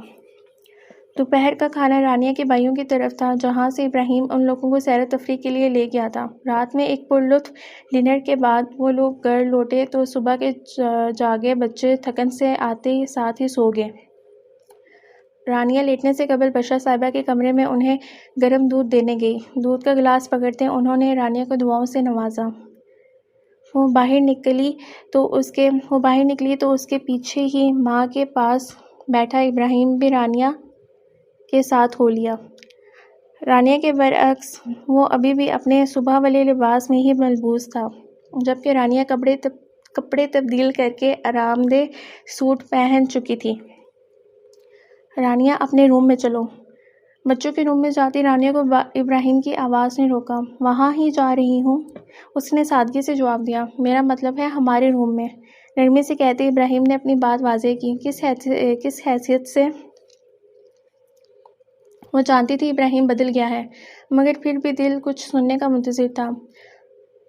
جو اس نکاح کے رشتے نے تعین کی ہے، میں بھی میں بھی اس لمحے سے اکیلا نہیں رہنا چاہتا. تھک گیا ہوں, مجھے تمہاری ضرورت ہے. تمہارے ساتھ مل کر اپنی اور تمہاری زندگی میں رنگ بھرنا چاہتا ہوں, اپنے اندر کی خوشی تلاش کرنا چاہتا ہوں. اس کی آنکھوں میں دیکھتے وہ بے خودی کے عالم میں بولتا چلا گیا. رانیہ کی کئی باتوں کو ٹھنڈے دماغ سے سوچتے اس کے دماغ میں موجود آخری پھانس نکل چکی تھی. اسے آگے بڑھنا تھا. ابراہیم اپنی خوشیوں کو تلاش کرنے کے سفر پر نکل پڑا تھا, جس کا آغاز اس نے مہوش کے ساتھ گزرے وقت کو ایک اچھی یاد کی طرح دل کے کسی کونے میں چھپا کر رکھ کے کیا تھا. ماضی سے نکل کر اس نے اپنے حال پر غور شروع کیا تو اسے بہت سی جگہوں پر اپنی کمی محسوس ہوئی, جس کو آہستہ آہستہ کر کے وہ پر کرنے لگا. بچوں کو رانیہ کے ساتھ اس کی بھی ضرورت تھی. ممی کو اپنا بیٹا خوش چاہیے تھا. رانیہ جو کہتی تو نہ تھی, مگر اسے بھی اس کے نام کے علاوہ اپنے شوہر کا ساتھ چاہیے تھا. اس نے خود کو ایک دوسرا چانس دیا تھا اور وہ ایسا کر کے کافی مطمئن تھا. اچھا تو پھر پہلے میری عیدی دیں, آپ صبح بول رہے تھے. ابراہیم کے اظہار پر جھلملاتی آنکھوں سے اسے دیکھتی رانیہ نے مسکرا کر ہاتھ آگے کیا. آج اس کی ماں کی بات سچ ہو گئی تھی. اللہ نے واقعی ابراہیم اور بچوں کی صورت میں اسے بڑے انعام سے نوازا تھا. پورے کا پورا خود کو تمہیں دے دیا ہے, اس سے زیادہ کیا عیدی چاہیے؟